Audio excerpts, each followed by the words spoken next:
Bismillahirrahmanirrahim. Assalamualaikum warahmatullahi wabarakatuh.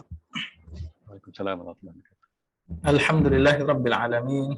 Assalatu wassalamu ala atammanil akmalan ala habibina wa syafi'ina wa azimina Muhammadin wa ala alihi wa ashabihi wa man tabi'akum bi ihsanin ila yaumiddin. Allahumma anfa'na bima 'allamtana wa 'allimna ma yanfa'una. Rabbana zidna ilman nafi'a. Amma ba'du. Yang saya muliakan Bapak, Ibu-ibu, pemirsa kajian pada sore hari ini di Kuala Lumpur. Kami di Kuala Lumpur saat ini jam 5 sore. Insya Allah kita akan menyambung kajian kita yang bulan kemarin kita membahas tentang Taharah. Jadi isu Taharah dan sholat ini insya Allah isu yang sehari-hari. Sehingga kita minimal mesti mengetahui hal-hal yang penting. Seperti saya sampaikan pada waktu yang lalu, jadi dalam ibadah di fikih itu dibagi-bagi dan diklasifikasikan. Ada syarat, ada rukun, ada sunnah, ada yang membatalkan, ada yang dimakruhkan, kemudian ada adab-adabnya. Minimal 6 hal itu yang dibahas dalam ilmu fikih. Jadi minimal yang harus dan wajib diketahui adalah mana yang rukun dari ibadah itu. Sebab apabila rukun ditinggalkan, maka akan mempengaruhi sah dan tidaknya satu ibadah. Kemarin kita sudah membahas tentang rukunnya wudhu, yaitu ada 6. Kemudian sunnahnya ada 10, yang disebutkan para ulama dalam kitab Matnul Ghayah wa Taqrib dan juga syarah-syarahnya. Meskipun setelah nanti dijabarkan panjang, sunnahnya itu lebih banyak lagi. Tapi ini minimal yang bisa disebutkan sebab kitabnya kitab yang ringkas. Kemudian dalam bab Taharah, kita juga tidak akan lepas dari bab mandi. Mungkin ada baiknya saya minta izin untuk share kitab Matan Takrib. Kitab ini akan kita jadikan panduan dalam pembahasan, tapi insya Allah kajiannya mungkin akan meluas, sebab ini pedoman dari Syafi'i, dan di sana juga nanti ada madhab-madhab yang lain, madhab Hanafi, madhab Maliki, dan seterusnya. Bismillah, saya minta izin untuk share slide saya. Silakan Ustaz. Jadi ghuslu al-janah. Kita baca di kitabnya faslun. Walladhi yujibul ghusla sittatu asya'a. Dan yang mewajibkan seseorang itu mandi, yang menjadikan seseorang diwajibkan untuk mandi janabah, itu ada 6. Salah satun tashtariku fiha rijal wan nisa. 3 hal yang laki-laki dan perempuan itu sama hukumnya. Wahya iltiqaul khitanain. Yang pertama adalah hubungan suami istri. Wa inzalul mani, dan keluarnya sperma. Wal maut, dan kematian. Maksudnya orang meninggal itu wajib untuk dimandikan. Wa salasatun yakhtassu bihan nisa. Dan ada 3 hal yang ini hanya khusus untuk wanita. Wahya al-haid, menstruasi, wan nifas, dan nifas, wal wiladah, dan kelahiran. Kelahiran itu dikiaskan dengan keluarnya sperma. Sebab yang sperma saja bisa menjadikan wudhu, ini apalagi. Ini kan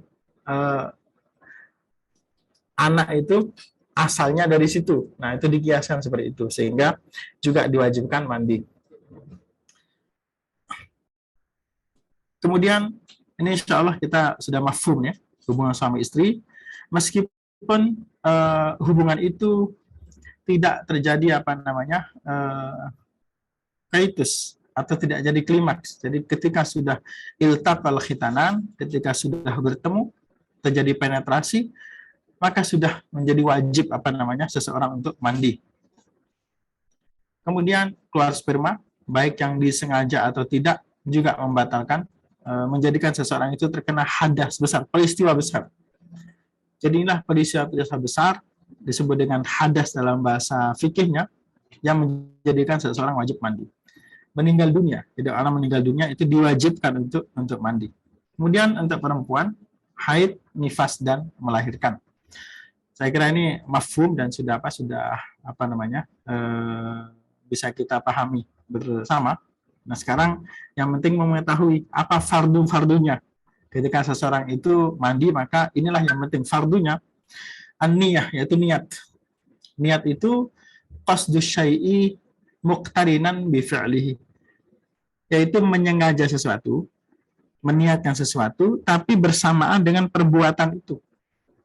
Jadi contoh sekarang saya, karena waktu asar, saya tidak bisa niat saat ini untuk sholat maghrib, untuk saya jadikan niat itu untuk maghrib, itu tidak bisa. Sebab niat saya tidak bersamaan dengan perbuatan sholat maghrib. Jadi niat yang betul adalah ketika niat itu bersamaan dengan perbuatan itu. Jadi pas saya sholat, ketika mendekati sholat, pas takbiratul ihram, itu pun saya berniat untuk sholat.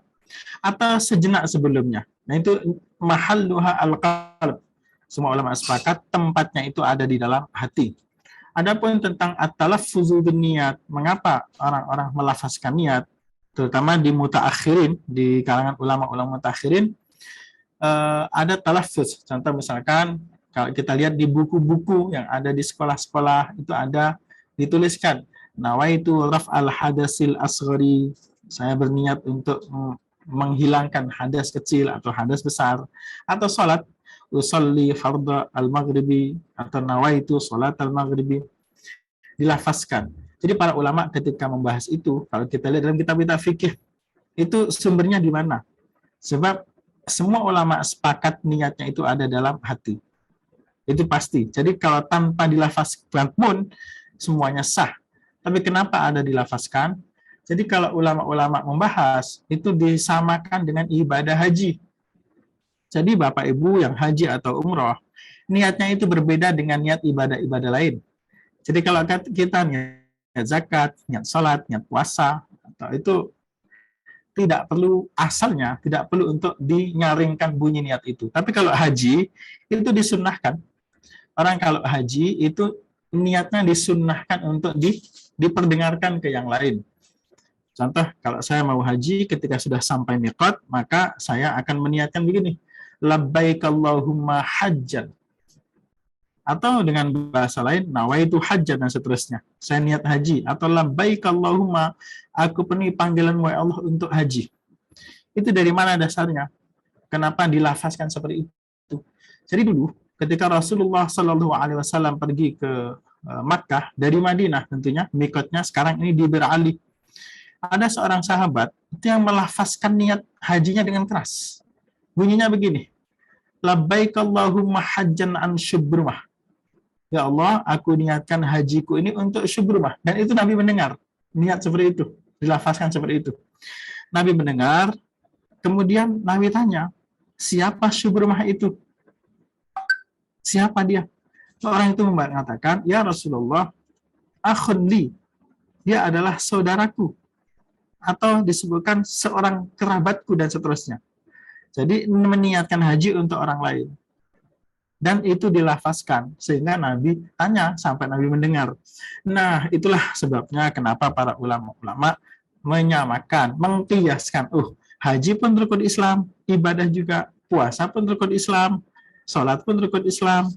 Maka ada ulama-ulama yang beristihad. Kalau begitu disamakan juga. Nah, itu asal-usulnya. Tapi ternyata kemudian itu menjadi perdebatan yang terkadang jika tidak dipahami akarnya, asal pembahasannya terkadang malah menjadikan tidak sehat perdebatan tentang talafuz dengan niat itu.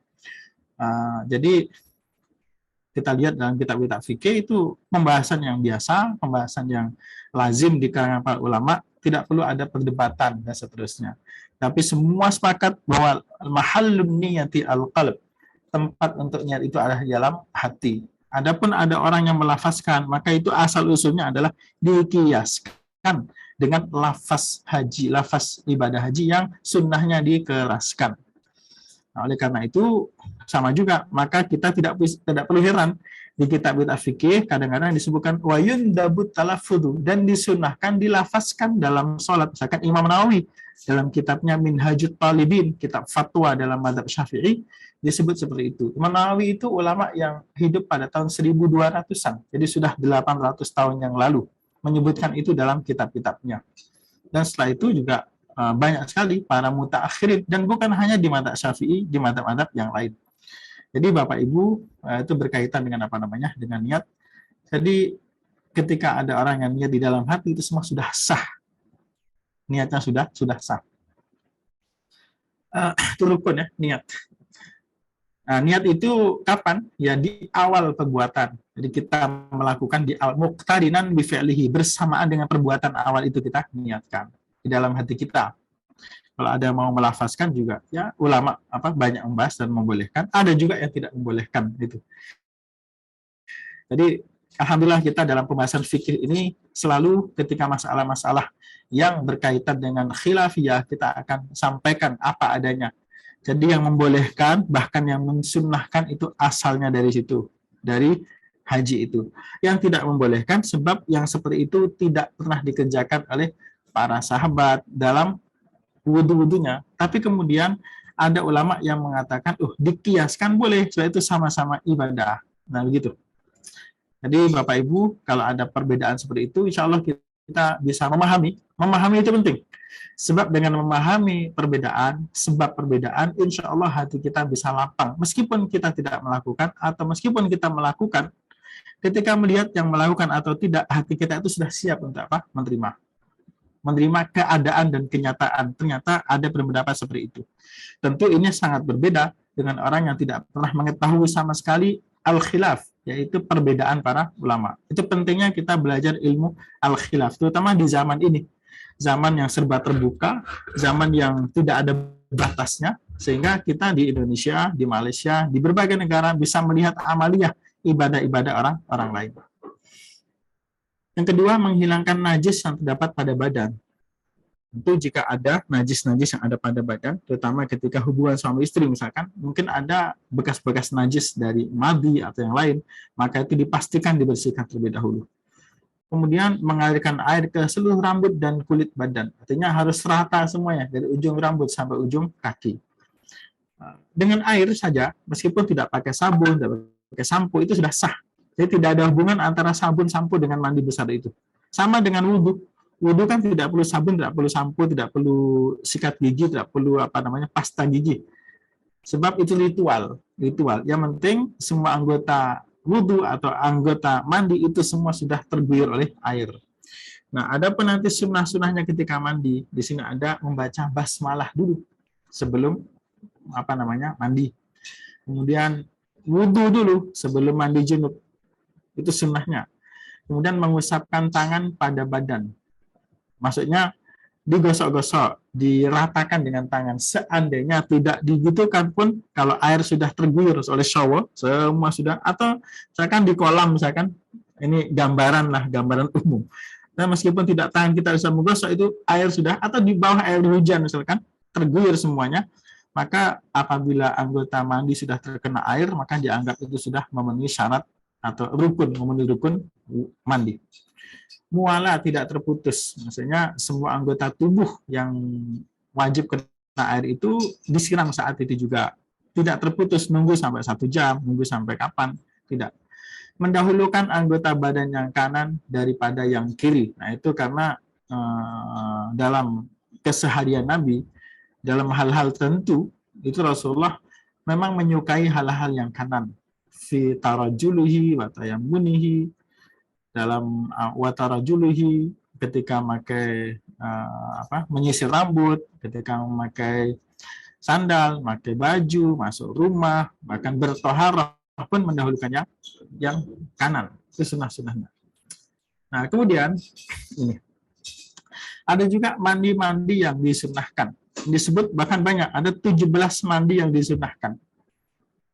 Wal-ittisalatul masnunah. Dan mandi-mandi yang disunnahkan itu ada sab'ata asyara ghuslan, ada 17 jenis mandi. Ini bahasanya masnunah yang disunnahkan. Dasarnya dari mana? Nanti banyak dari qiyas, gitu ya. Contoh kita lihat, yang pertama ghuslul jumu'ati, mandi Jumat. Jumat itu ada hadisnya, bahkan ada hadis yang menyebut wajibun ala kulli muhtalimin.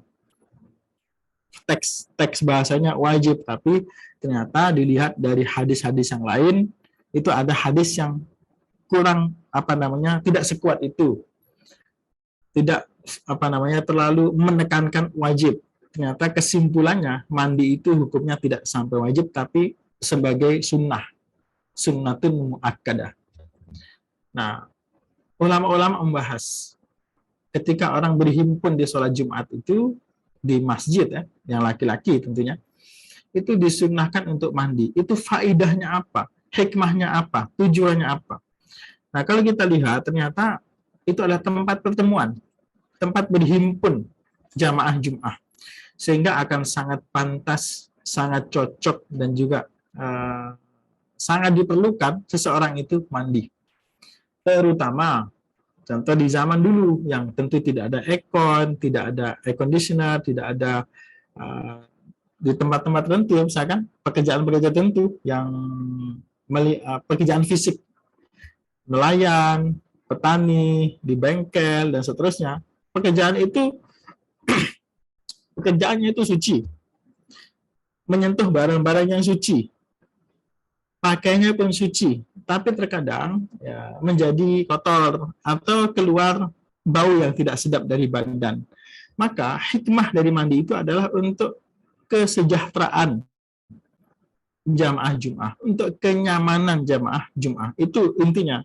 Oleh karena itu, para ulama mengkiaskan wal-ida ini. Oh, kalau begitu bukan hanya Jumat. Jadi semua jenis perhimpunan ibadah disunnahkan untuk mandi. Wal-ida ini, dan juga mandi untuk sholat Idul Fitri.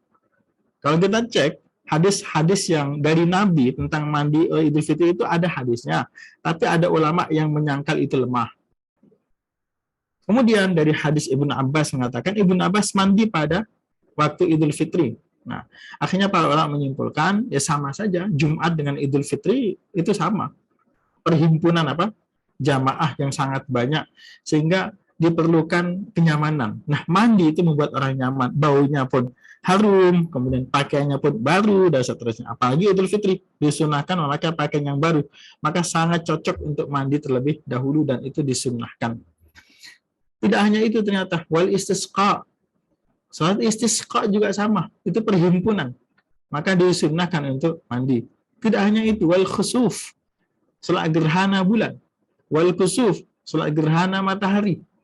Itu pun perhimpunan yang sangat banyak, maka disunahkan juga untuk mandi. Wal ghuslu min ghuslil mayyit, dan mandi setelah memandikan jenazah.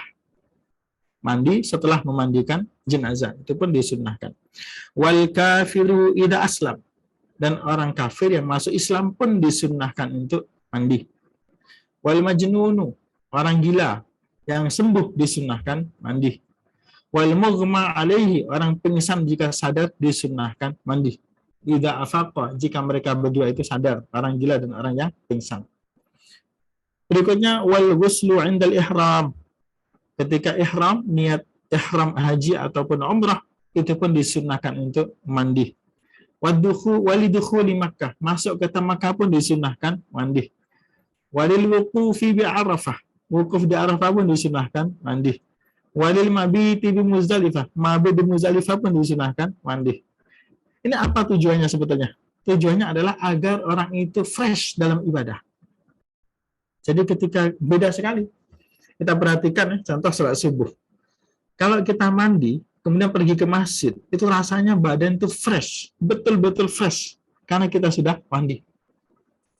Jadi kalau kita mandi, bukan hanya subuh, sholat apapun, coba mandi dulu, bersih dulu, wudhu, sholat itu beda dengan yang tidak mandi. Rasanya badan itu betul-betul fresh, kemudian pikiran juga fresh. Nah, oleh karena itu, masuk.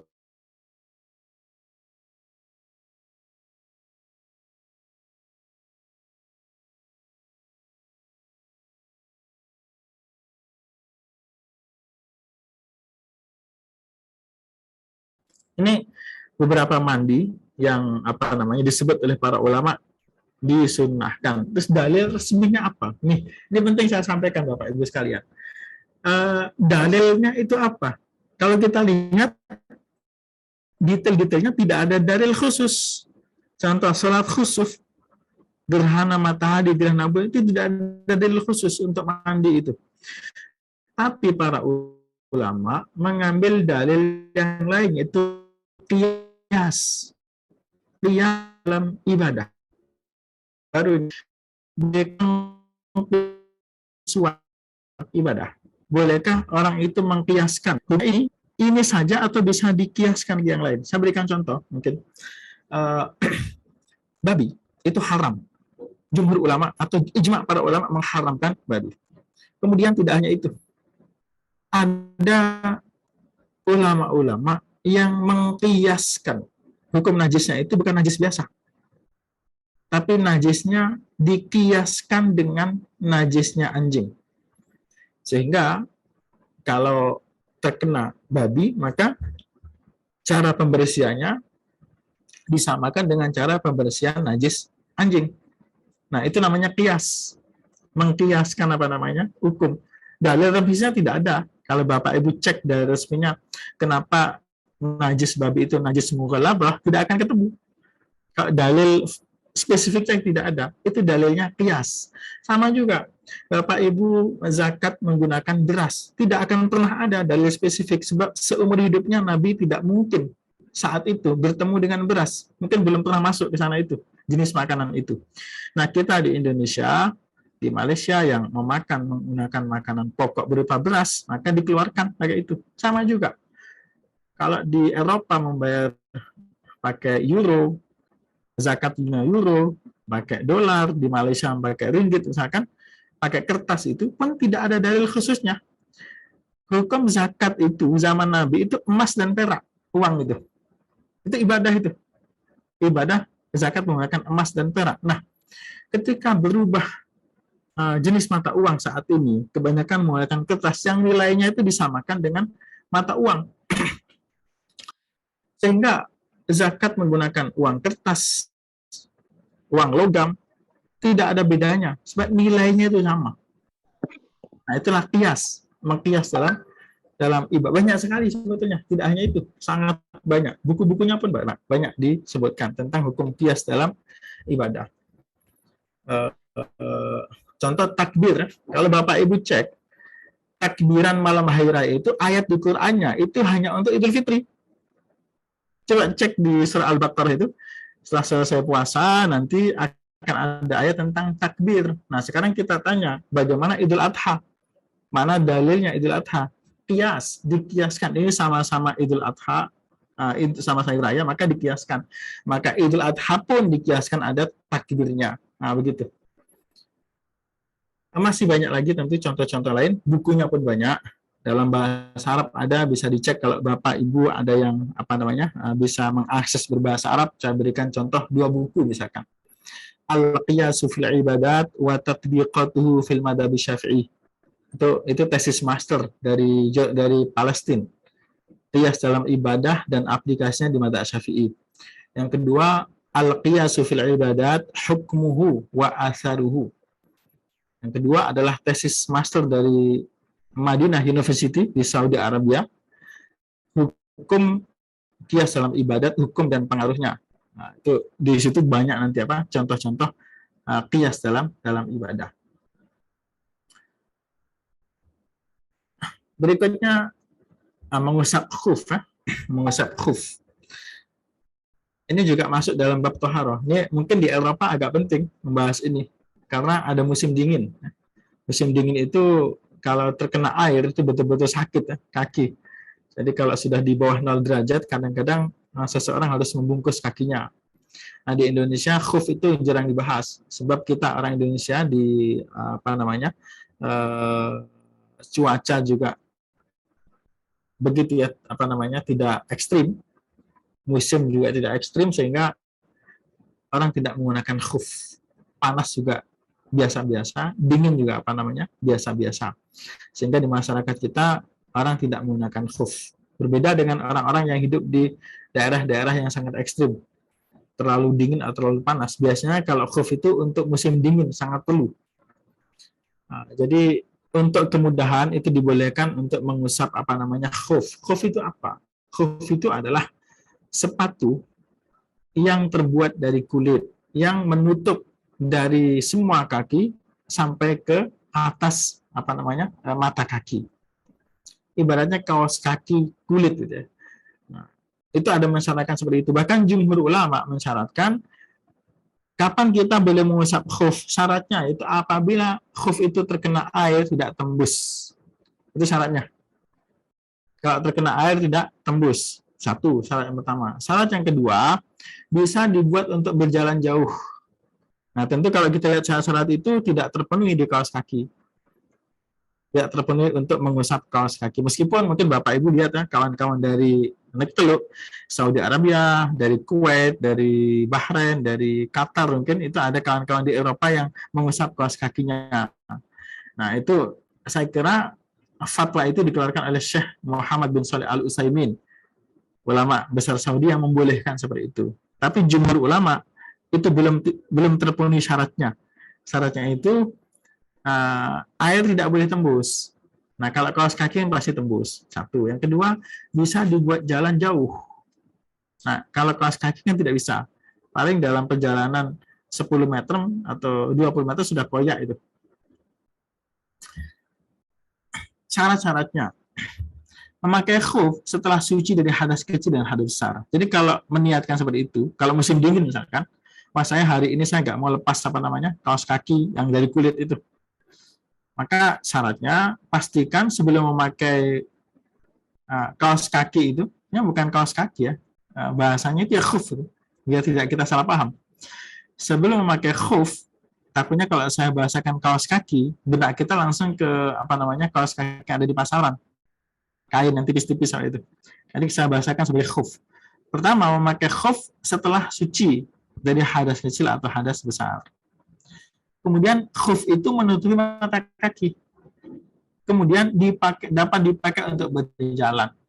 Nah, kalau sekarang ini saya belum pernah melihat ada bapak-bapak yang jalan kaki menggunakan kaos kaki saja, belum pernah itu.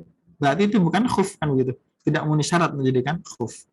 Tapi itu mazhab jumhur ulama, mazhab 4 bahkan itu. Mazhab Hanafi, Maliki, Hambali, Syafi'i semua seperti itu. Kecuali ada beberapa fatwa modern ya, misalkan dari Syekh Utsaimin itu membolehkan seperti itu. Maka kalau Bapak lihat di Google ya, hukum mengusap khuf itu nanti akan ada gambar-gambar yang kaos kaki, yang itu. Itu berarti pengaruh dari fatwa itu. Nah, kita hormati. Kita hormati meskipun mungkin kita tidak melakukan itu atau kita tidak membuat syarat seperti itu, tapi kita hormati. Kemudian kapan khuf itu jadi mengusap khuf itu kalau kita di rumah, contoh saya di rumah, terus bisa sehari semalam. Jadi pagi saya kan nggak usah buka. Jadi kalau wudhu cukup saya usap di atasnya. Di atas itu saya usap. Saya usap saja. Nah, itu kapan menjadi batal atau kapan sudah tidak expired ya? Kapan rukhsah itu expired? Yang pertama, apabila khuf dilepaskan. Yang kedua, habisnya masa. Habisnya masa. Terus masa itu kapan berjalan? Masa itu kapan berjalan? Ketika terjadi hadas gitu. Ketika terjadi hadas. Maka di sini kita lihat ya. Kapan masa itu berlaku? Contoh saya pagi itu pakai masih suci terus, berarti itu belum masuk ke masa itu. Masa itu dihitung dari saat hadas kecil. Nah, ini saat kecil memakai khuf. Jadi kalau saya pakai dari pagi sampai siang belum terjadi apa-apa, berarti itu masih belum terpakai masa itu. Nah, kalau saya mulai batal pukul 12, itulah mulai waktunya. Berarti nanti sampai 1 hari semalam, sampai pukul 12 besoknya. Nah, begitu. Itu masih berlaku. Nah, sekarang berikutnya adalah tayamum. Ini simpel singkat-singkat, nanti akan bisa kita sambung dengan soal jawab. Kalau bisa akan saya jawab, kalau tidak bisa akan saya jadikan PR. Cara untuk raf'ul hadas yang berikutnya, untuk mengangkat hadas. Hadas itu sekali lagi bukan najis, ya, kita harus bedakan antara hadasun dengan najasun. Kalau najis itu adalah barang-barang, benda-benda, materi-materi yang najis. Darah najis, bangkai najis, babi najis, liur anjing najis. Nah, itu semua barang-barang. Itu namanya najis. Kalau hadas itu peristiwa. Peristiwa yang membuat taharah kita itu expired. Baik hadas kecil ataupun hadas besar. Nah, kemarin yang hadas kecil kita sudah bahas. Nah, tadi itu ada hadas besar yang membuat orang mesti mandi besar. Kita akan membahas tentang tayamum. Pertama, apa yang difardukan dalam tayamum? Pertama, niat. Pertama, niat. Yang kedua, mashul wajhi wa mashul yadaini ma'al mirfaqaini wa tertiq. Ini madzhab Syafi'i Bapak Ibu. Niat, pertama niat, kemudian mengusap wajah, tentu dengan apa? Menepuk tangan dulu. Setelah itu mengusap wajah dan mengusap tangan sampai ke siku dan berurutan. Mungkin prakteknya ada Syafi'i begini.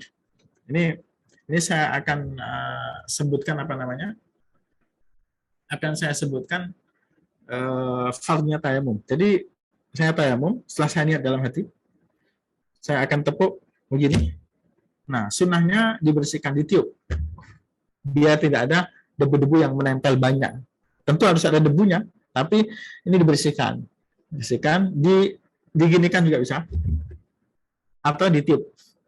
Kemudian ini rukun pertama ya, kita usap sekali ya, semua muka kita usap. Kemudian yang kedua begini, di sini sampai siku. Kemudian terus begini, sambung lagi, ini sampai siku. Begitu. Itu cara tayamum, mengusap muka dan sekali, kemudian tangan sekali dengan 2 tepukan. Sekali lagi, 2 tepukan, 1 tepukan untuk muka, 1 tepukan untuk tangan hingga siku. Tapi mungkin Bapak Ibu melihat di YouTube misalkan, ada ustadz-ustadz yang menerangkan cara tayamum berbeda. Contohnya begini. Tayamum begini. Jadi sekali tepukan, kemudian ditiup atau dibersihkan begini, kemudian untuk muka dan ini saja. Nah, kanan, kiri. Nah, itu kita akan temukan itu.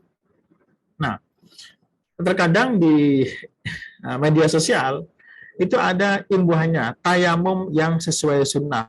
Nah, itu kalau kita itu harus hati-hati. Harus hati-hati sebab hadisnya banyak. Nah, itu. Jadi kita harus hati-hati dan waspada, jangan sampai kemudian kita menggunakan istilah-istilah yang memonopoli. Jadi ini tayamum yang paling benar. Ini tayamum yang paling tepat. Itu masalah ijtihadiyah. Jadi tayamum itu ada banyak cara. Tayamum itu minimal itu ada 4 kalau nggak salah caranya. Oke, saya sebutkan satu persatu. Cara pertama semua dari Nabi ini dan juga sahabat-sahabat Nabi. Cara pertama, 1 kali tepukan untuk muka dan kedua punggung tangan. Selesai sudah tayamum. Sekali lagi 1 tepukan untuk muka dan kedua punggung tangan. 1. Itu cara yang pertama. Cara kedua, tepukan pertama untuk muka, tepukan kedua untuk punggung tangan, ini hukumnya wajib dan disambung ke sini sampai siku hukumnya sunnah. Jadi ini wajib, yang ini sunnah. Itu cara kedua. Cara ketiga, ditepuk, kemudian ditiup, kemudian sampai muka, kemudian terus ini sampai ke ketiak. Jadi sampai sini. Jadi sini dulu, terus ke ketiak. Itu pun ada. Tapi cara yang paling akhir ini para ulama mengatakan itu hadis-hadisnya sahih, tetapi syadzun. Itu apa namanya? Praktek yang nyeleneh. Sehingga ulama tidak menggunakannya. Nah, sekarang itu semua ada dalam hadis. Nah, sekarang riwayat-riwayat itu dirumuskan oleh para ulama. Sehingga kalau mengikuti mazhab jadi seperti ini. Cara mengikuti mazhab Syafi'i, mazhab Syafi'i ini kalau kita menyampaikan mazhab Syafi'i bukan berarti itu hasil pikiran beliau. Itu ide beliau bukan. Semua riwayat yang beliau dapatkan dari guru-gurunya sampai kepada sahabat dan sampai kepada Rasulullah Shallallahu Alaihi Wasallam. Jadi jangan sampai keliru ya. Oh ini thariqah madzhab Syafi'i, ini cara madzhab Syafi'i. Jangan sampai kemudian kita terperangkap dengan nama Asy-Syafi'i. Jangan sampai terperangkap dengan nama itu. Itu metodologi beliau yang beliau rumuskan, tentu semua berdasarkan dalil-dalil dan juga riwayat sampai kepada Rasulullah Shallallahu Alaihi Wasallam. Jadi jangan sampai kemudian kita mendikotomikan antara dalil dengan Imam Syafi'i, bukan begitu. Semua menggunakan dalil. Seluruh ulama mazhab menggunakan dalil. Nah, sehingga cara tayamum yang ikut mazhab Syafi'iyah tadi itu begini, saya ulang kembali. Niat, kita tepukkan ke tanah, kita tiupkan atau kita bersihkan seperti ini, kemudian muka, terus kemudian kita tepuk lagi, kemudian begini ke siku, kemudian sampai ke itu cara tayamum mazhab Syafi'i.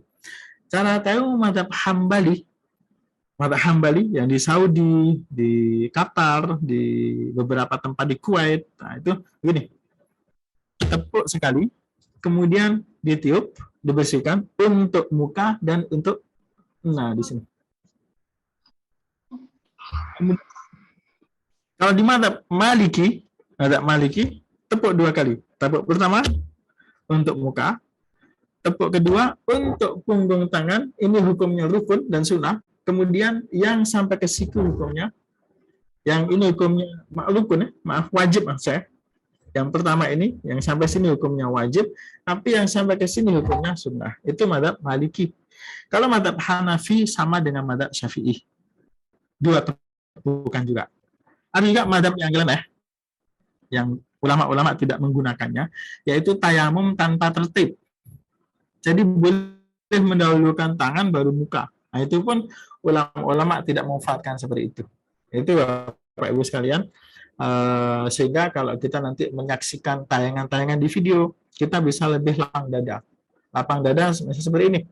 Oh, ternyata itu meskipun mengatasnamakan sunnah Nabi, tapi sebetulnya itu adalah yang dirumuskan dalam adab Hambali. Terus di Indonesia ini semua sunnah juga, semuanya mengikuti sunnah Nabi Muhammad SAW, gitu. Itu cara umum. Nah, sunnahnya ya tasnya malah mendahulukan yang kanan dulu, kemudian yang kiri, dan al-mualah, dan mualah itu berterusan, tidak ditunda, ya ditunda. Apa yang membatalkan tayamum? Perkara yang membatalkan wudhu. Pokoknya semua membatalkan wudhu, maka itu membatalkan tayamum. Yang kedua, melihat air di luar waktu sholat. Nah, tapi kalau orang sudah tayamum, kemudian dia sholat dan melihat air, teruskan, gitu ya. Teruskan sholat dengan tayamum itu, karena kita mulainya sudah dalam keadaan suci, wal riddatu dan murtad. Nah, dan murtad pun membatalkan tayamum itu. Jadi sama juga, bukan hanya tayamum, orang berwudu, orang itu kan jadi tidak muslim. Ketika muslim dia harus masuk Islam, disunnahkan perban sekarang. Perban itu karena orang terluka karena sesuatu. Nah, ketika memakaikannya itu keadaan suci. Ketika memasukkan perban itu dalam keadaan suci. Sini pun juga seperti Bapak Ibu, sucian itu penting. Bahkan diharapkan orang itu kalau bisa, meskipun tidak wajib, dalam keadaan suci, dalam keadaan punya wudu.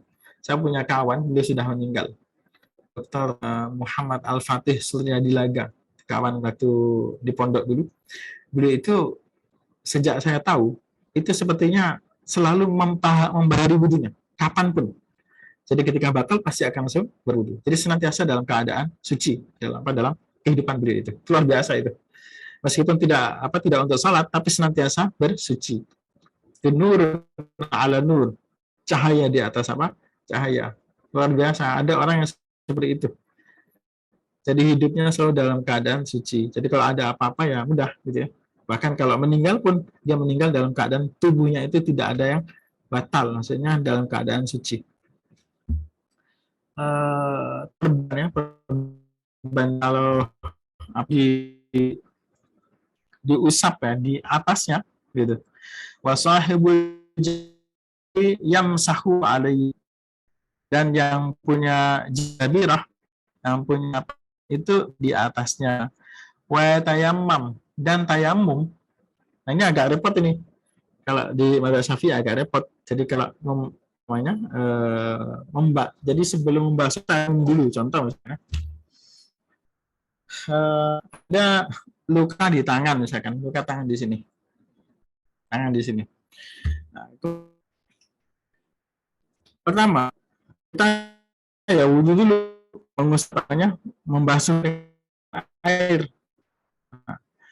Kemudian wasahibul jabair yamsahu 'alaiha wa yatayammam. Kemudian diusap. Jadi wudhu pas tayamum, kemudian disambung ke perbuatan selain tangan tadi itu. Jadi terus mengusap kepala, kemudian ke tengah, kemudian sambung seperti itu. Di tengah-tengah tayamum. Di tengah-tengah wudhu itu ada tayamum apabila di tengahnya itu ada pengusapan perban. Gitu. Kemudian macam najis ya. Ini tentang tayamum. Tayamum itu berlaku sekali sholat fardu. Tidak boleh tayamum digunakan untuk banyak sekali. Karena itu jadi tidak boleh dilakukan untuk seluruh sholat. Waktu duhur nanti asar ya satu tayamum berlaku untuk satu kali sholat fardu gitu. Kecuali kalau udah sakit yang tidak bisa pakai air, nah itu gitu. Wa yusalli bi tayammumin wahidin masya'a minan nawafil. Tapi kalau untuk sholat sunnah bisa berlaku untuk berbis gitu. Yang kedua adalah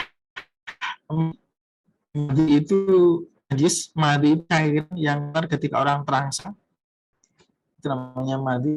Yang ketiga adalah al-wadi. Wadi itu cairan yang keluar ketika orang capek atau apa, sebelum kencing atau saat kencing. Itu namanya wadi. Cairan yang agak pekat keluar ketika orang itu saat buang air kecil. Itu tiga itu apa namanya, yang najis. Satu ini tidak. Dalam madzhab Syafi'i tidak najis. Sebab apa? So itu cikal bakal manusia. Seandainya sperma itu najis, maka kita menjadi apa? Najis. Gitu. Yang kedua ada ayat walaqad karramna bani Adam, dan kami telah muliakan anak Adam. Kemudian wajib mensucikan najis. Wa ghuslu jami'il awal awrasi wajibun illa alladhi lam ya'kul at-ta'am fa innahu yutharu bashil.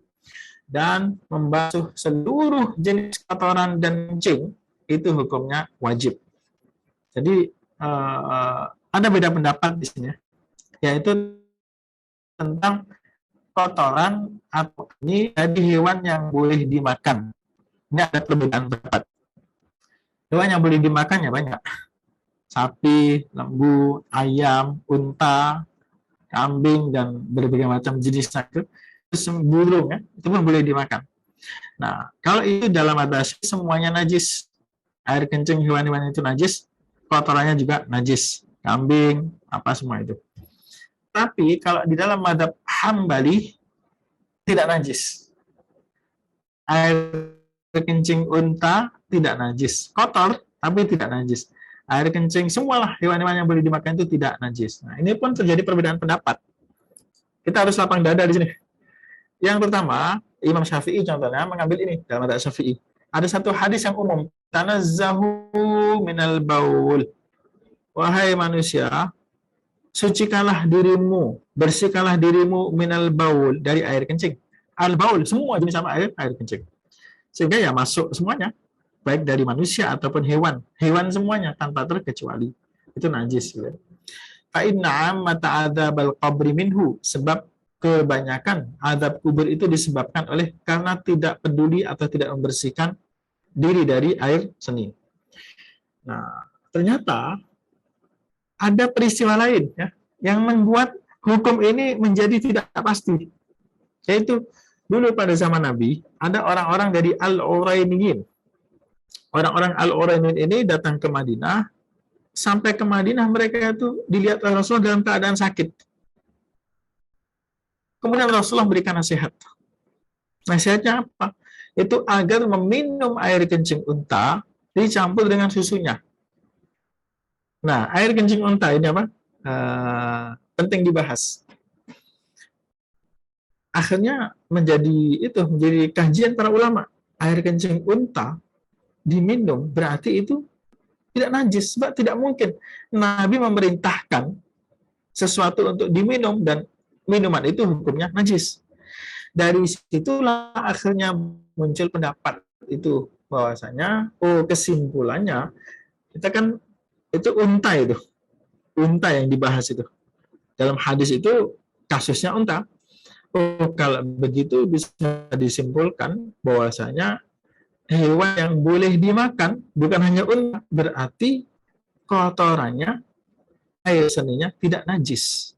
Nah, dari situ itu pendapat dari Bapak Ibu, cek bisa di internet, dilihat dalil-dalilnya itu, nanti akan ketemu itu. Hukumnya tidak najis. Saya pernah cukup lama, 6 tahun saya di Saudi Arabia. Jadi kadang-kadang ketika kita sholat itu ada bapak-bapak itu yang mungkin berternak ya. Memang ada odor, ada bau yang sangat dekat lah dengan sepertinya kotoran unta, atau mungkin keringatnya, wallahu alam saya kurang tahu, tapi yang jelas bau-bau itu mungkin wallahu alam karena itu mengambil pendapat itu tidak najis. Nah, oleh karena itu saya kadang-kadang bagi asatid yang menyampaikan kajian-kajian tentang ini di Indonesia yang mayoritas bermadzhab Syafi'i itu harus hati-hati. Jadi ketika menyampaikan harus diberikan background dulu, background yang sesuai dengan pemahaman masyarakat bahwa air kencing manusia ataupun hewan itu adalah najis. Itu bahas dulu itu. Itulah yang dipakai oleh jumhur, majoriti masyarakat Indonesia. Nah, setelah itu bisa juga diberikan tambahan penjelasan. Tapi jangan lupa, nanti kita ketemu kawan atau ada seorang ustadz menyampaikan bahwasanya ada pendapat yang lain. Nah, begitu. Meskipun masyarakat melakukan atau meyakini bahwa itu najis, tapi hatinya siap untuk memahami minimal. Yang kedua, tidak boleh juga kemudian dalam pendapat seperti ini kita menjelaskan satu saja, itu juga bahaya. Inilah yang benar, inilah yang mengikuti sunnah Nabi. Itu nanti akhirnya jadi bahaya juga. Kalau begitu yang berbeda tidak mengikuti Nabi. Akhirnya jadi konflik di situ. Tapi kalau kita jelaskan, nah tentu kita lihat juga kalau ini masih level-level dasar ya, yang tidak mengenal dunia luar, cukup satu aja beda bingung. Anak-anak saya umur SD, saya ajari cara wudhu pada Syafi'i ini, fardunya ini, sunnah ini. Nanti Bapak Ibu kalau kita jelaskan cara tayamum itu, ada 4 cara. Gitu. Nah, anak SD kita ajari ini ada 4 cara, semua dari Nabi ini. Riwayatnya ini ada. Ada yang seperti ini, bingung mereka itu. Ini mau ikut apa ini? Jadi ajari satu saja untuk anak-anak itu, nanti insya Allah kada sampai pada usianya, atau bahkan kadang-kadang tidak perlu dalilnya. Untuk anak-anak itu cukup diberikan sesuatu aturan yang baku saja, biar dia tidak bingung. Kalau masuk ke khilaf, maka tidak ada satupun kitab fikih dasar yang mengajarkan khilaf, tidak ada. Nah, ini tapi kan di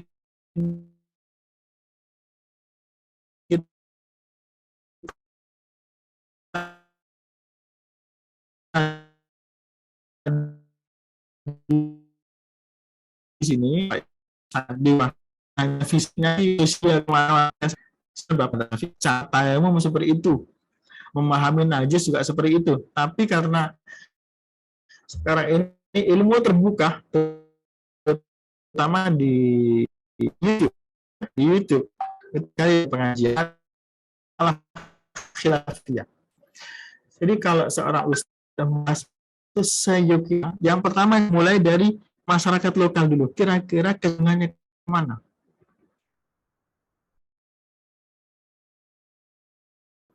Mempersatukan. Suatu ketika, misalkan secara umum, masyarakat meyakini bahwa kotoran ayam, kotoran Nah, kita menyampaikan satu kajian, Bapak-bapak dan Ibu-ibu, menurut dalil yang paling kuat, bahwasanya kotoran hewan yang boleh dimakan itu tidak najis. Apa nggak goncang Bapak Ibu? Itu bisa goncang masyarakat itu. Bisa terjadi masalah kerukunan dalam keberagamaan, masalah ketidaksiapan menerima. Tapi kalau kita berikan background, Bapak Ibu, karena di masyarakat Indonesia seperti ini, maka inilah yang dipakai inilah dalil para ulama itu. Tapi di luar sana itu ada pendapat yang lain.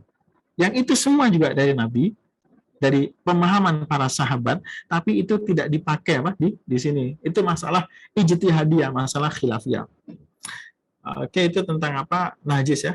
Nah, jadi Bapak Ibu kalau mau menyampaikan ya ini background orang Indonesia ya ini.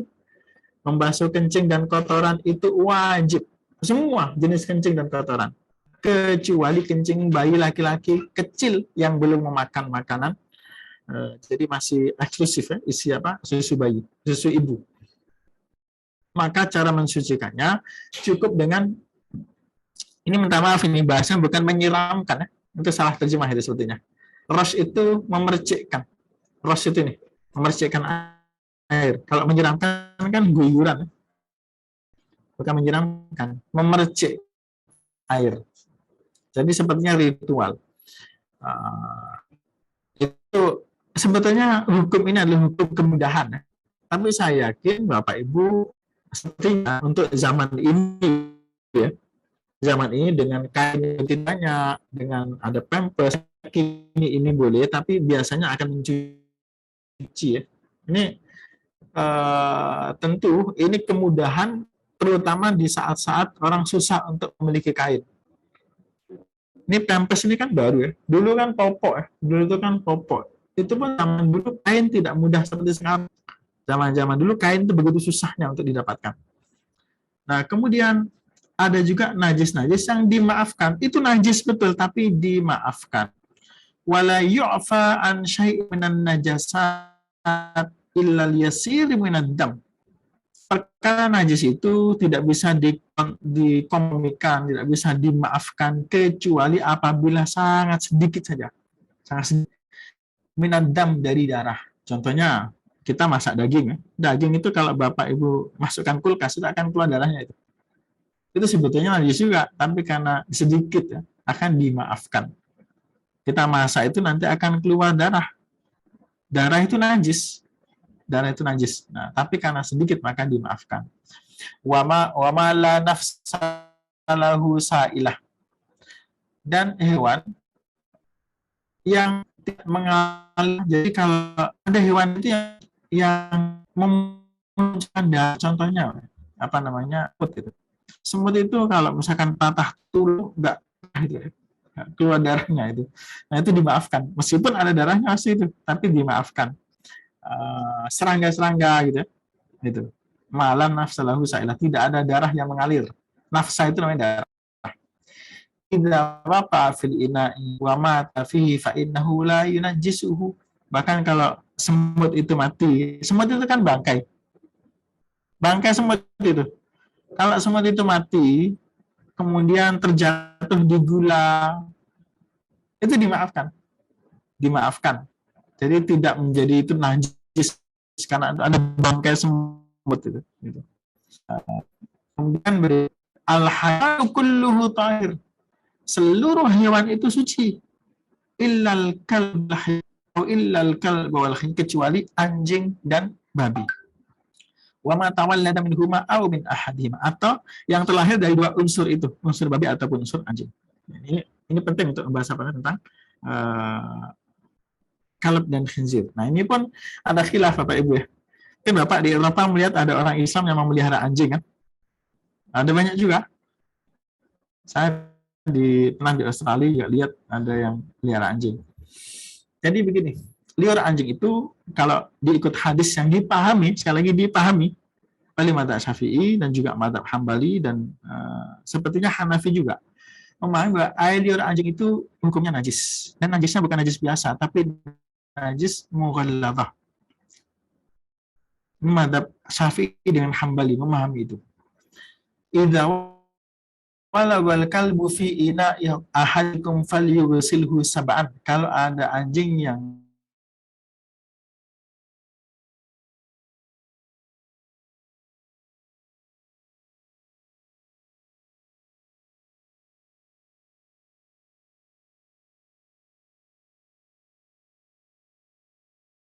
anjing itu bukan najis biasa.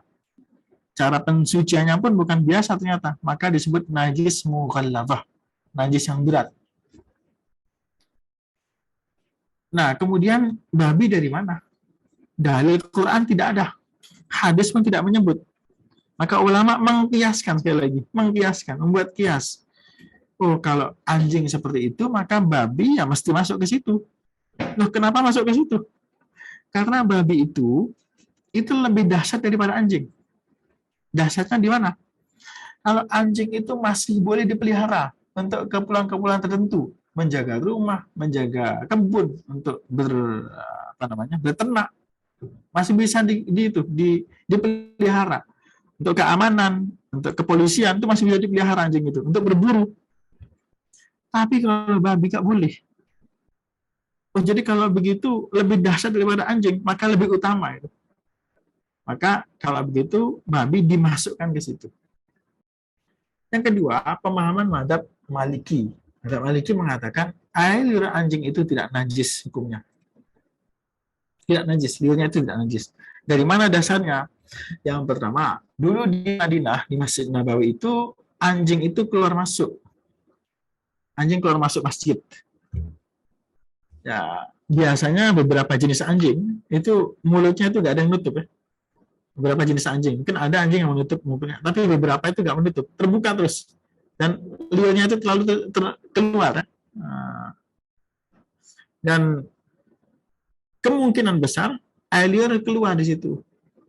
Nah, anjing itu keluar masuk masjid dan sahabat-sahabat tidak membersihkan masjid itu.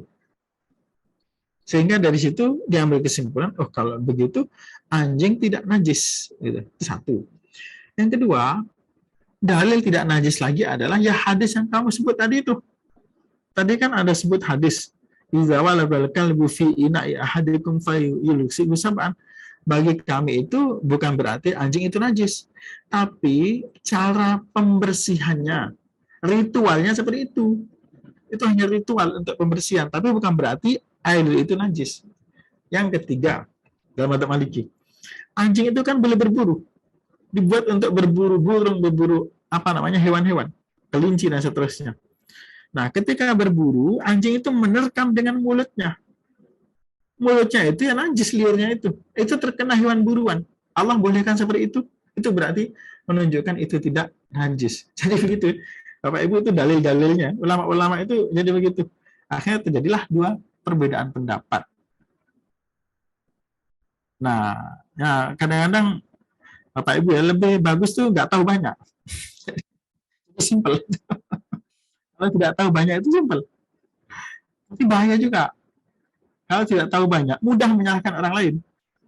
Mudah menghukum orang lain. Tapi kalau tahu banyak, kadang confuse juga. Banyak sekali pendapat ini, Pak. Dalil itu ternyata ditafsirkan banyak sekali. Jadi ada plus dan minusnya. Tahu banyak itu punya banyak fungsi. Pertama, insya Allah hati kita lebih lapang. Pikiran kita lebih lapang dan juga berhubungan dengan masyarakat lain sama muslim itu lebih lapang. Nah, akhirnya tidak terjadi ketegangan-ketegangan gitu. Tapi kalau tidak tahu ya happy, bahagia, cuma tahu satu, tapi ya itu bahayanya nanti bisa-bisa menghukumi orang lain dengan label-label yang kadang-kadang tidak sesuai dengan syariat Islam. Gitu. Oke, mensucikan najis anjing dan babi, yaitu caranya itu. Maka di dalam mazhab Syafi'i disamakan. Anjing babi itu najisnya dijadikan satu, najis mughalladzah. Oke, berikutnya tentang membersihkan itu ya, bejana tadi ya, yaitu 7 kali dan kemudian menggunakan tanah. Ada juga yang pendapat lain, ini pendapat yang mungkin jarang orang menyampaikan, yang mengatakan bahwa hadis tadi itu betul, hadis yang ketika ada anjing yang menjilat bejana maka basuhlah 7 kali, yang pertama menggunakan air, itu hadis yang betul. Tapi kalau kita lihat kronologi dari hadis itu, perawinya yaitu Abu Hurairah itu tidak mengamalkan 7 kali itu. Jadi Abu Hurairah itu yang meriwayatkan hadis, tapi beliau tidak mengamalkan 7 kali, beliau cuma mengamalkan 3 kali basuhan. Akhirnya hadis itu tidak cukup kuat untuk dalil ini. Itu sanggahan lah untuk mazhab Syafi'i. Itu Bapak Ibu, saya beli kitab kemarin. Kitab itu ini. Nah, ini ada berapa? Ada 3 jilid, 4 jilid ya. Nah, ini kitab lama, kitab Syarhu Ma'anil Athar. Ada 4 jilid kitab ini. Kitab ini kitab lama, ditulis oleh ulama besar mazhab Hanafi, namanya Abu Ja'far At-Tahawi.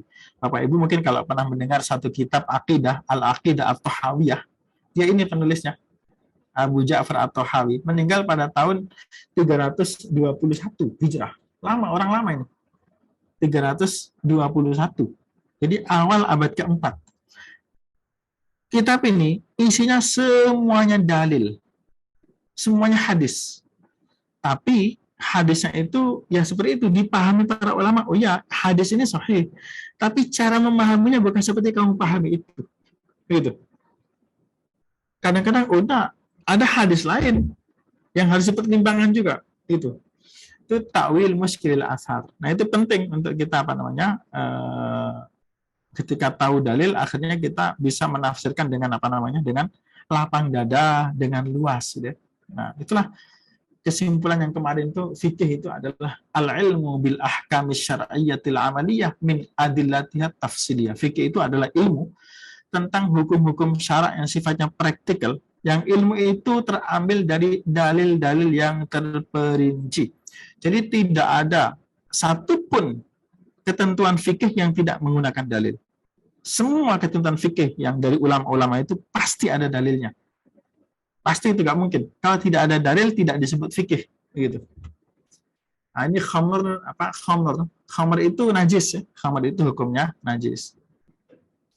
Tapi khamr itu kalau dia berubah sendiri tanpa ada campur tangan tanpa ada rekayasa, maka itu bisa menjadi suci. Contohnya adalah cuka. Cuka itu terbuat daripada khamr. Jadi entah cuka dari beras, cuka dari buah itu kalau sudah ada asir jus ya, jus buah itu kalau sudah terfermentasi selama 3 hari ya atau 4 hari bisa najis. Tapi nanti kalau dipanaskan terus dia akan berubah menjadi cuka. Nah, cuka itu asalnya dari situ, maka tidak najis itu. Maka kita lihat tuh, apabila khamar menjadi cuka dengan sendirinya, maka ia menjadi suci. Cuka itu suci, bisa dikonsumsi. Tapi apabila perubahan itu karena memasukkan sesuatu rekayasa, maka tidak suci. Dari rekayasa memasukkan barang apa dan seterusnya, zat apa di situ, maka menjadi tidak suci. Ini berikutnya fokus tentang nifas ini. Nifas, istihadah dan haid ya. Mungkin saya tidak akan detail di sini tentang hukum nifas, istihadah dan tapi kita poin-poin saja. Jadi apa yang disebut dengan contoh misalkan ketika istri mau melahirkan sudah keluar darah, apakah itu nifas atau bukan nifas? Jadi sudah mau melahirkan kurang 1-2 jam itu keluar darah. Itu darah apa? Kalau dalam mazhab Syafi'i itu tidak disebut darah nifas. Darah nifas itu yang keluar pasca kelahiran. Jadi kalau pasca baru disebut nifas. Kalau di mazhab Hambali, kalau sebelum dan dekat-dekat itu sudah masuk nifas itu. Karena apa? Karena itu darah yang berkaitan dengan kelahiran. Nah, itu. Coba Bapak ya. Nifas itu kan sebetulnya simple kita pahami, tapi ternyata tidak seperti itu. Maka dalam mazhab Hanafi kita lihatnya ada kata-kata setelah ini. Nifas adalah darah yang keluar setelah melahirkan. Kalau sebelum, meskipun tinggal beberapa jam itu tidak disebut nifas dan istihadah dan seterusnya. Durasi menstruasi, durasi nifas, kalau durasi menstruasi itu ya paling minim menstruasi hari semalam, paling minim. Kebanyakannya 15 hari. Setelah itu, kalau sudah melebihi itu, ya bisa jadi itu darah istihadah. Nah, kalau nifas ya, nifas itu paling sedikit ya lahdah, sesaat. Tapi yang paling banyak adalah 60. Yang paling banyak. Kalau normalnya 40 hari. Nah, sekarang mungkin bisa dilipat cepat karena dibersihkan oleh dokter ya. Sehingga darahnya itu bisa terbantu keluar dengan lebih cepat. Oke, ini tentang usia haid ya. Usia. Wa aqallu zamanin tahidu fil mar'ah 9 sinin. Wanita itu ini tentu fikih itu mengalami perubahan-perubahan ya. Perubahan-perubahan. Ini masalah fikih yang poin J ini, poin G itu fikih yang perlu penelitian lebih lanjut. Contohnya di sini. Wa aqallu zamanin tahidu fihi al-mar'atu tis'u sinin. Usia minimal untuk menstruasi bagi wanita itu adalah 9 tahun. Nah, ini kan zaman itu ya. Ini perlu penelitian baru, survei baru, penelitian baru untuk masyarakat muslimah zaman ini. Adakah perubahan? Wa aqallul hamli sittatu ashhur. Dan hamil yang usia kehamilan yang dianggap agama paling minim itu 6 bulan. 6 bulan itu, meskipun ini jarang sebetulnya. Orang yang hamil 6 bulan lahir normal itu jarang. Biasanya keguguran. Kalaulah misalkan ada orang yang hamil 6 bulan, kemudian melahirkan, maka anak itu nisbatnya kepada keluarga itu, kalau punya ayah gitu ya. Meskipun orang bisa jadi curiga, ini kok 6 bulan sudah melahirkan, tapi kalau lahir setelah 6 bulan itu, maka itu dianggap anak yang sah. Nah, tapi kalau di bawah 6 bulan, itu bisa tanda tanya besar tuh. 4 bulan kok sudah lahir gitu. Itu dari mana itu? Nah, itu biasanya dari zina biasanya, tapi kita nggak bisa menuduh gitu, harus ada bukti-buktinya. Nah, yang menjadi perdebatan lagi, wa aksaruhu arba'u sinin. Nah, ini. Usia kehamilan yang paling minim itu adalah 6 bulan. Yang paling lama itu 4 tahun. Nah, ini perlu penelitian. Fikih ini zaman dulu, ini ditulis pada abad ke-6 ya. Kalau kita tanya ke dokter, ada atau tidak, wallahu alam, maka example ini perlu penelitian lebih lanjut ya. Nanti ada dasar-dasarnya di sini nih. Wa aqallul hamli sittatu ashhur. Usia kehamilan paling minim adalah 6 bulan. Wa aksaruha arba'u sinin wa ghalibuhu tis'atu ashhur. Yang paling banyak adalah paling lama itu 4 tahun dan biasanya ya tis'atu ashhur, 9 bulan. Biasanya orang hamil itu 9 bulan. Ini tentu perlu penjelasan lebih detail ya. Pakar-pakar yang menjelaskan, pakar-pakar tentang ilmu kebidanan, ilmu tentang janin ya, itu yang menjelaskan. Ini survei zaman dulu. Mungkin ada orang yang mengaku sebetulnya ini kisah ini ada orang yang dilahirkan setelah 2 tahun gitu ya. Itu pada zaman Imam Malik. Imam Malik itu mendapat satu informasi bahwa ada perempuan yang hamil selama 2 tahun baru melahirkan. Dan perempuan itu perempuannya sangat salihah. Suaminya pun sangat soleh. Nah, itu dijadikan sebagai bahan survei zaman itu. Nah, tentu zaman ini ya perlu disurvei kembali. Jadi yang ke-9 ini perlu survei yang mutaakhir ya. Oke, sekarang ketika wanita menstruasi, apa yang diharamkan? Wanita menstruasi dan nifas itu. Pertama, wanita menstruasi tidak boleh salat. Yang kedua, tidak boleh puasa. Tidak boleh membaca Al-Quran. Baca Quran. Kecuali apabila membacanya itu diniatkan zikir. Contoh misalkan, membaca Alhamdulillah. Alhamdulillah itu zikir. Ayat Al-Quran itu. Alhamdulillah. Atau misalkan ketika mau tidur, membaca ayat kursi. Ayat kursi itu pasti Quran, tapi niatnya untuk zikir sebelum tidur. Nah, itu beda. Jadi ulama-ulama membedakan antara membaca Quran yang murni baca Quran atau membaca Quran tapi niatnya untuk zikir. Nah, itu boleh kalau untuk zikir. Wa massul mushafi dan menyentuh mushaf. Tidak diperbolehkan bagi wanita yang haid dan menstruasi dan nifas ya. Wanita menstruasi dan nifas. Wa hamluhu, membawanya pun tidak. Wa dukhulul masjid, masuk masjid pun tidak boleh, kecuali lewat ya. Masuk tidak boleh, kecuali lewat saja. Wat tawaf pun tidak boleh. Wal wata, dan hubungan suami istri pun tidak boleh. Wal istimta'u bima baina surrati wal rukbah. Dan istimta, bermesra-mesraan antara surah dan rukbah. Karena yang ke 8 ini itu diberikan catatan oleh para ulama. Yang tidak boleh itu adalah hubungan suami istri. Jadi kalau sedang menstruasi itu diharamkan hubungan suami istri. Nah, yang terjadi perbedaan panjang di kita adalah tentang menyentuh mushaf, menyentuh Al-Quran. Itu ada perbedaan. Jumhur ulama ahlu sunnah wal jamaah dari madhab Hanafi, Maliki, Syafi'i, Hambali, semuanya berpendapat itu tidak boleh. Jadi makanya kalau ada yang tidak membolehkan itu bukan hal baru, itu lama itu. Zaman dulu. Imam Malik pun dalam kitabnya Al-Muwatta menyebutkan itu. Jadi kalau laki-laki, contoh saya sekarang tidak bersuci, tidak bersuci. Saya tidak punya wudhu misalkan. Saya menyentuh seandainya di Quran, itu menyentuh tidak boleh. Karena saya tidak dalam keadaan apa? Suci. Gitu. Jadi menyentuh mushaf itu untuk jumhur ulama itu syaratnya harus dalam keadaan suci. Itu jumhur ulama. Kemudian ada juga dari pendapat dari Imam Malik yang memberikan pengecualian. Kecuali bagi orang yang penghafal Al-Quran.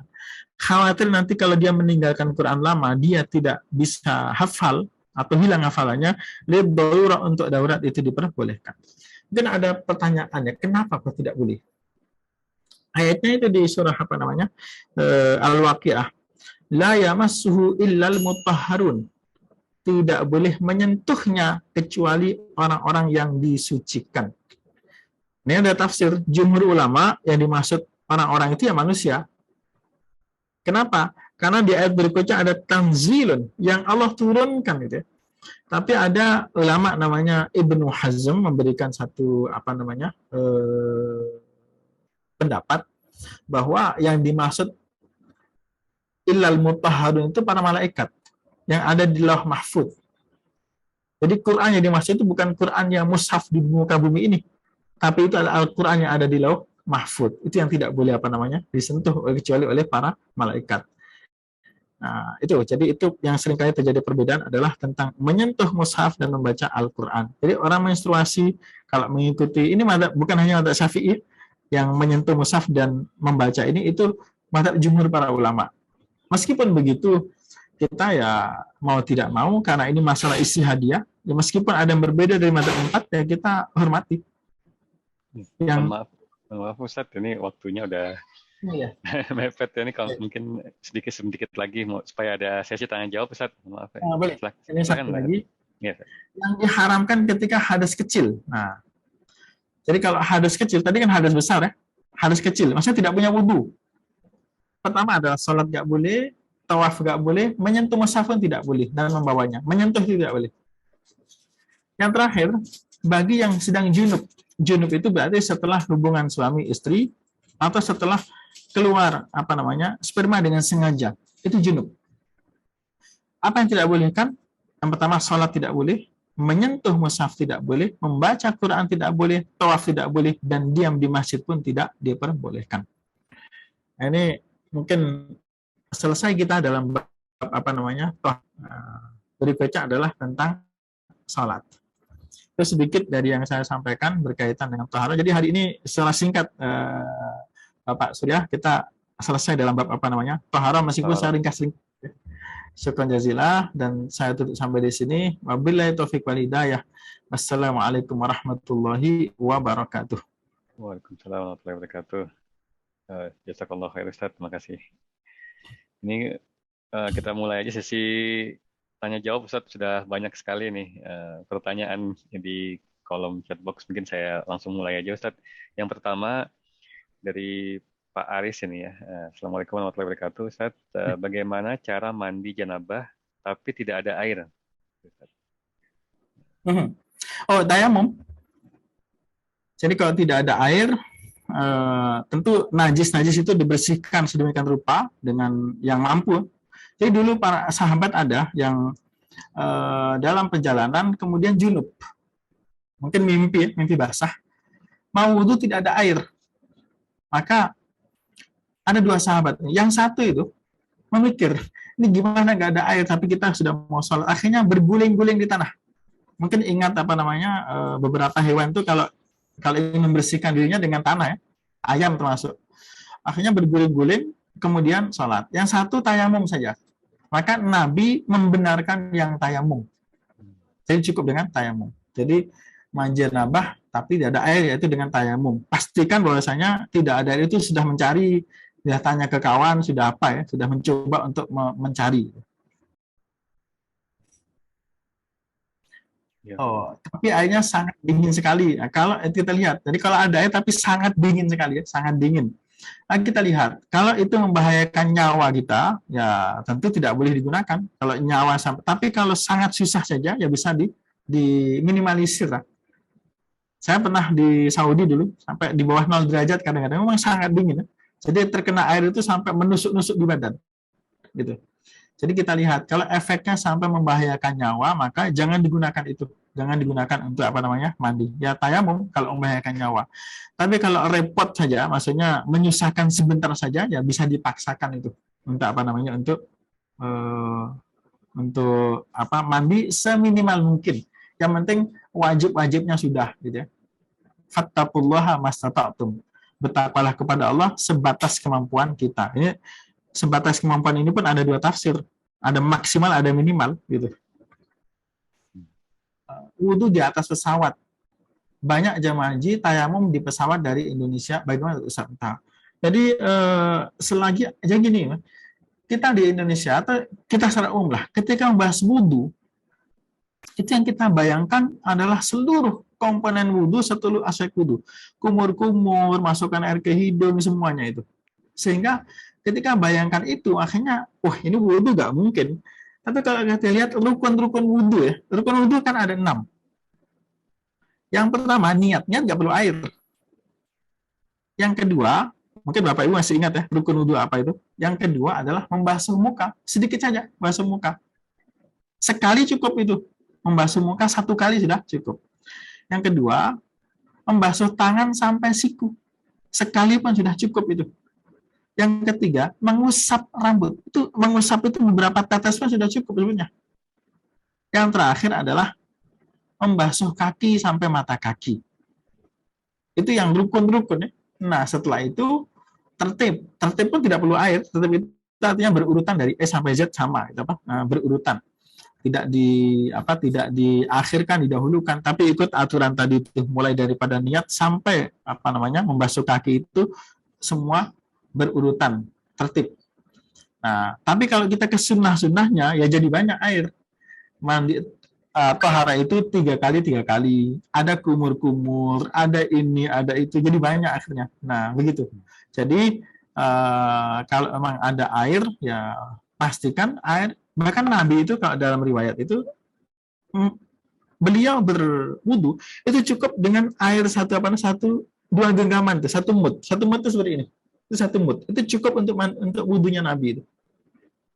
Ya 1 gelas lah itu. 1 gelas itu cukup untuk apa namanya wudunya Rasulullah.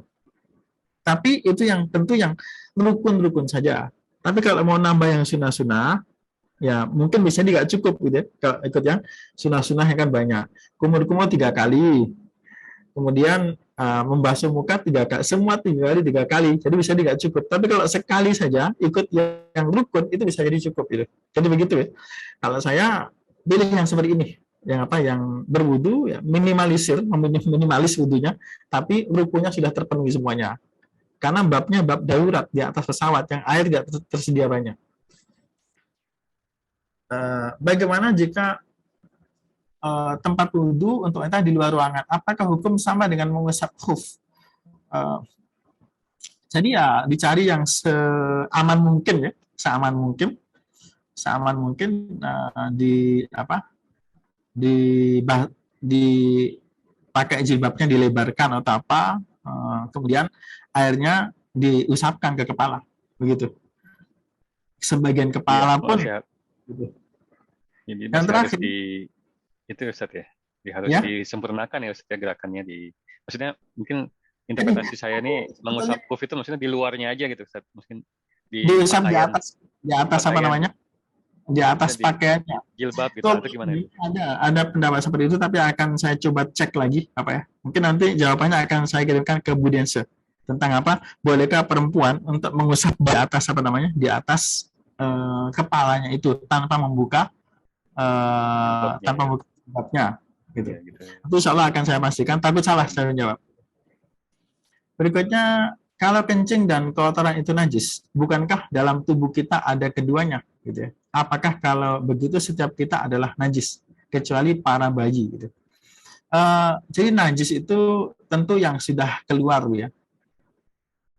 Jadi dalam tubuh kita ya ada najis ya. Tapi itu tidak dianggap sebagai najis. Dan subhanallah, Allah itu memiliki apa namanya, qudrah yang luar biasa, kekuasaan yang luar biasa. Bapak Ibu perhatikan, ya, najis itu tersimpan di tubuh kita dan sama sekali tidak keluar apapun baunya. Luar biasa itu. Tapi kalau disimpan di luar, sekuat apapun bisa jadi bocor. Gitu. Tapi di dalam itu luar biasa. Luar biasa. Jadi itu tidak dihitung ya. Saya nggak tahu ini tentang kencing kotoran itu najis. Tidak ada satupun ulama yang mengatakan manusia itu karena ada najisnya maka hukumnya najis, tidak begitu. Jadi itu najis yang keluar dari tubuh, yang sudah, maka tadi ma kharaja minas sabilain, sesuatu yang sudah keluar dari dua jalan depan dan belakang. Kalau di dalam berarti belum. Itu najis tapi belum keluar gitu ya. Masih di dalam ya berarti statusnya masih belum najis. Kecuali kalau dibuka baru najis gitu. Itu ya. Itu Bapak atau Ibu saya kurang tahu. Pak Aris itu Pak. Bapak. Itu tidak ada satupun Pak, orang yang punya logika seperti ini. Kalau orang itu ada air kencing di dalam, ya sama lah misalkan Bapak. Ludah itu kan sepertinya kotor. Tapi semua orang juga punya ludah. Gitu ya. Dan tidak ada yang jijik dengan ludahnya itu. Tapi coba kalau sudah dikeluarkan, beda. Itu logika juga seperti itu ya. Nah berikutnya ada orang yang sampai bawa piring sendiri kalau diundang ke rumah teman non-muslim. Karena khawatir piring tuan itu pernah dipakai untuk makanan yang dari bahan yang tidak halal. Bagaimana komentar? Karena jadi repot kalau makan di restoran di Eropa ini kalau bawa piring sendiri. Jadi najis itu pertama ada dua. Najis hakiki yang kita nampak. Yang kedua najis hukmi. Yang kita tahu sebelumnya ada najis tapi kita tidak tahu memastikan di mana. Nah, maka di sini kita menggunakan apa namanya? Dalil al-istishab, hukum asal. Jadi hukum asal piring itu suci. Sebelum dipakai apa-apa, itu hukumnya suci. Nah, ketika hukum asal piring sama dengan telepon Bapak Ibu ya, telepon Bapak Ibu atau songkok yang saya bawa ini, saya itu nggak pernah punya cita-cita untuk mencuci apa namanya songkok saya ini. Sudah pakai kemana-mana. Wallahu alam terkena apa saya kurang tahu. Atau bukan hanya piring Bapak Ibu ya, uang kertas yang Bapak Ibu bawa di Eropa, itu uang itu sudah bergulir dari tangan-tangan yang luar biasa banyaknya. Nah, tangan-tangan yang di sana itu belum tentu semuanya suci. Bahkan di kami juga di Malaysia. Kami di sini sangat heterogen. Ada Hindu, ada Buddha, ada Cina, non-Muslim, ada Cina Muslim, ada India Muslim, ada India tidak Muslim. Semuanya ada. Dan kita tidak bisa memastikan tangan-tangan mereka ini dalam keadaan suci atau tidak. Kencingnya itu pakai air atau tidak, bisa jadi terkena tangannya. Atau ketika makan hewan yang diharamkan, yang najis, itu tangannya pun bisa jadi tidak disucikan dengan cara yang betul ya. Maka najis itu bisa jadi terkena di uang-uang itu, uang kertas yang beredar di mana-mana. Nah, itu logikanya begitu. Jadi sama piring apa yang di hotel itu sebenarnya sama hukumnya dengan yang lain-lain itu. Kalau ragu dengan piring itu, maka harus ragu juga dengan yang lain. Ragu dengan tempat duduk di pesawat, ragu dengan tempat duduk di tren, di kereta api, ragu dengan dompet, ragu dengan handphone, ragu dengan semuanya. Karena itu semua produk-produk yang dibuat oleh orang yang tidak muslim. Nah, maka kita menggunakan satu kaidah, al-aslu fil asya'i at-taharah. Hukum asal suatu tempat, hukum asal suatu tempat-tempat makanan, hukum asalnya suci. Kecuali kalau kita yakin betul memang pernah dibuat untuk yakin ya, syaratnya harus yakin bahwasanya itu memang dipakai untuk najis dan belum disucikan, gitu. Jadi itu ya, jadi akan repot sekali ke hotel bawa piring, ke rumah kawan bawa piring, bahkan itu menyinggung perasaan itu, mau makan bawa piring sendiri. Berarti sama, ini ada juga pertanyaan Ustadz yang direct ke saya ini. Berarti sama Ustadz ya dengan kalau misalnya kita mengunjungin rumah teman yang dia pelihara anjing gitu ya. Jadi kita nggak tahu kan dia bekas air liurnya itu sama ya Ustadz. Sebetulnya bukan hanya rumah Bapak ya. Di tempat-tempat duduk itu bisa jadi orang-orang yang naik kereta api itu sebelum pergi itu bermain dengan anjingnya, kan najis itu. Betul. Bulunya pun di situ, duduk di tempat di kereta api sama sebetulnya. begitu. Yes. Di Jadi itu apa? Kalau kita mau detail semua Bapak Ibu, wah betul-betul repot itu Pak. Kalau sangat-sangat detail dalam apa? Bukan hanya di bab makan minuman, di apa piranti sosial, di eh, apa alat transportasi misalkan, pegangan itu di kereta api, pegangan di bis, itu kan kita tidak bisa memastikan juga itu suci atau tidak kan? Hanya megang itu berapa orang gitu. Uang yang kita pegang itu, kalau kita mau cek ke laboratorium, Allah alam isinya apa. Tapi kita hukumi suci itu. Handphone yang kita pegang itu dibuat oleh orang-orang yang tangannya mungkin tidak suci, memegang tidak suci terkena di situ, tapi kita hukumi sebagai suci, begitu. Maka kaidah al aslu fil asya'i at-taharah, hukum asal segala sesuatu itu suci kecuali apabila ada kepastian itu najis, barulah kita apa? Kita hukumi itu najis. Tanah itu kita bisa dimanapun, di tanah lapang dimanapun, di atas apa, di jalan, di tepi jalan, trotoar apa itu, kita bisa sholat di situ tanpa alas sekalipun itu boleh. Karena hukum asalnya suci kecuali apabila kita sudah tahu itu ada najisnya, barulah kita hukumi najis begitu. Meskipun begitu ya kita perlu hati-hati, waspada, tapi tidak sampai kemudian ragu dan apa menjadi syak gitu. Kalau kita ragu semua itu bisa jadi uang yang kita pegang pun kita nggak berani pegang karena apa? Sudah dipegang oleh banyak orang. Bahkan saya kira kalau piring itu ada kemungkinan besar masih dicuci ya, dibersihkan. Tapi kalau uang kan tidak ada, dipegang dan akhirnya ya begitu sampai pindah-pindah apa? Pindah-pindah tangan sampai ke dompet kita. Gitu. Assalamualaikum Ustadz, boleh sedikit menyambung dengan jawaban Ya, yang silakan. tadi? Selamat saya Agus. Kalau gimana kalau tentang restoran yang punya menu ayam halal, tapi dia juga menjual hidangan babi juga? Maksudnya concernnya itu tentang penggorengannya. Betul. Apakah kalau itu hukumnya seperti apa ya? Maksudnya dia sih bilang ayamnya halal, tapi ternyata dia juga menjual babi. Nah, itu perlu hati-hati, Pak. Sebab takutnya pisaunya, tempat masaknya itu memakai hal yang sama dengan yang najis itu di situ.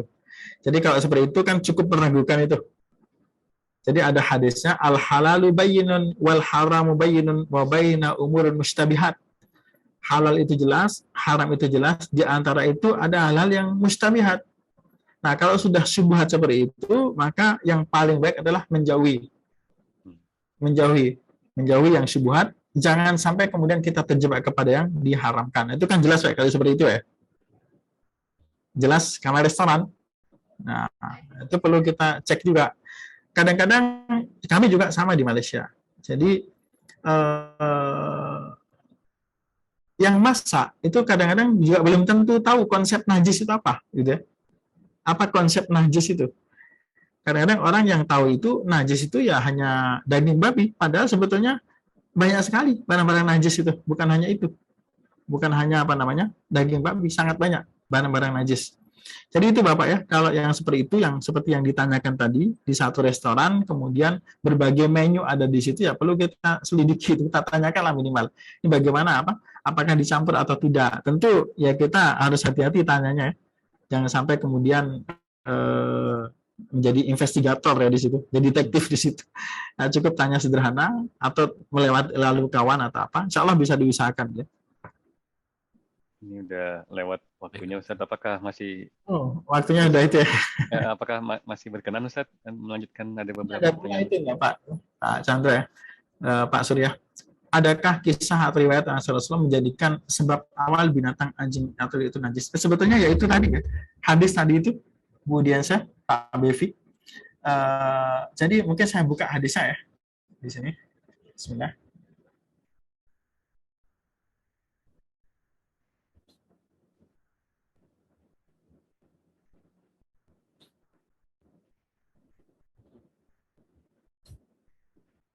Kalau ada bahasa Indonesianya mungkin itu apa?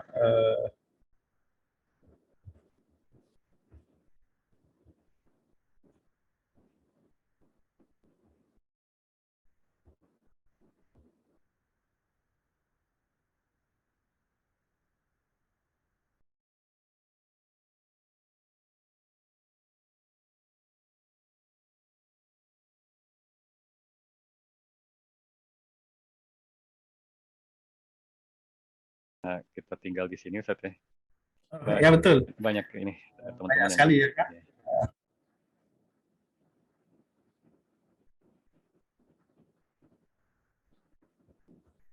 Sebentar Pak, saya cek dulu.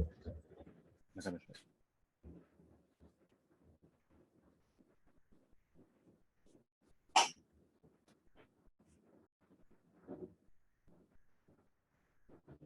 Nah, ini saya langsung ke apa? Seperti yang dulu saya sampaikan.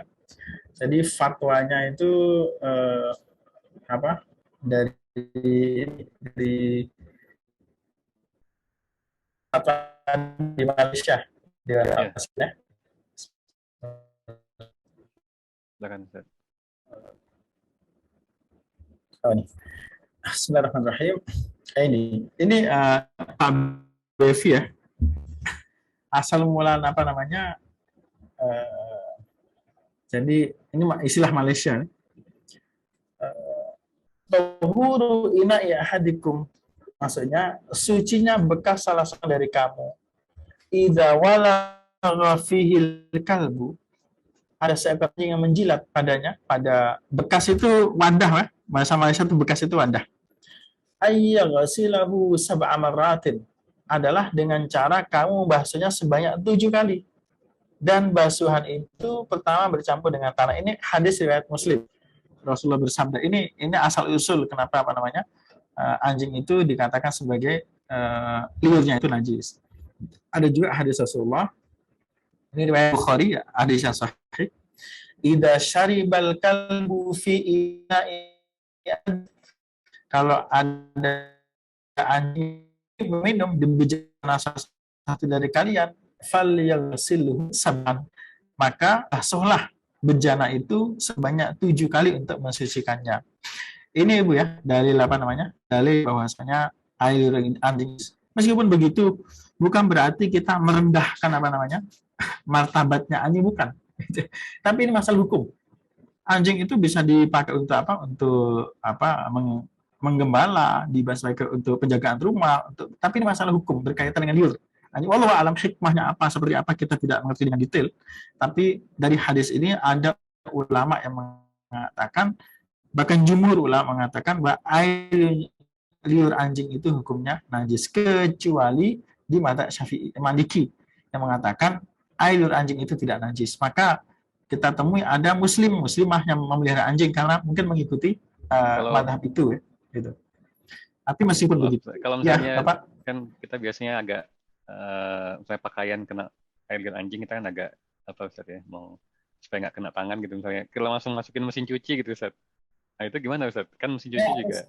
Itu ritualnya itu seperti itu ya. Jadi bukan masalah bersih nih. Bersih lain, bersih dengan suci lain. Jadi kalau bersih bisa menggunakan apapun, bersih menurut pandangan kita, tapi menurut pandangan agama masih dikatakan itu belum apa? Belum suci, begitu. Jadi ada istilah-istilah, ada at-taharah, kesucian, ada an-najasah, najis. Ada al-qadharah, kotor, gitu. Jadi ini masalah ritual agama yang apa? Tentu kalau di Indonesia di beberapa tempat tentunya itu tidak menjadi isu karena anjing pun jarang. Tapi kalau di Malaysia pun banyak, cukup banyak apa orang yang bawa anjing ke berbagai tempat, itu banyak. Di Eropa lagi, bahkan anjing itu yang menjadi keluarga, bahkan banyak orang yang menjadikan anjing sebagai keluarganya, gitu. Ya sama lah hewan, sebenarnya sama dengan kucing lah kalau saya lihat apa di Indonesia. Itu Pak Wevi ya, Wevi ini hadisnya. Nah itu maka di sini ini berdasarkan kedua riwayat di atas dapat kita keluarkan dua perkara. Mafhum daripada hadis ini menunjukkan bahwa jilatan anjing itu merupakan satu kotoran dan najis juga. Oleh karena itu, ia perlu disucikan. Bukan yang dibersihkan, ya, disucikan. Gitu. Perintah membersihkan bekas atau perintah membersihkan bejana yang dijilat anjing itu membawa kepada kewajiban perkara tersebut. Jadi hukum mensucikan itu hukumnya wajib. Gitu. Terima kasih Ustaz. Ya karena karena kita tinggal di luar ini kan banyak sekali kawan-kawan yang non muslim kan memang memelihara anjing, dan kadang-kadang dari kita sendiri karena persepsinya anjing itu najis, jadi kita kadang-kadang lebih bereaksinya itu terlalu berlebihan. Jadi yang dari pertama takut sampai kemudian benci, bahkan benci dengan anjing. Jadi saya penasaran saja, ingin tahu kenapa awal mulanya anjing itu sampai dilabelkan, liurnya ya maksudnya sampai dilabelkan. Apakah ada cerita-cerita zaman Rasulullah dulu yang mungkin merefer ke diturunkannya dalil atau ayat itu. Karena kan kucing kan juga banyak pet juga yang punya air liur, tapi kenapa anjing dinajiskan? Jadi saya penasaran itu dari sisi itunya. Jadi kadang-kadang ada kawan juga yang bertanya ke kita. Jadi saya juga kesulitan juga. Waduh, saya juga belum paham ini sampai ke sana. Jadi karena mengikuti teks ini ya Pak, tapi kalau hikmah itu saya tadi sampaikan wallahu a'lam. Hikmahnya itu apa itu? Sebab kadang-kadang hikmah itu contoh Bapak ya. Kenapa daging babi itu diharamkan? Kalau Bapak kan di Eropa ini, kira-kira apa alasannya? Gitu ya.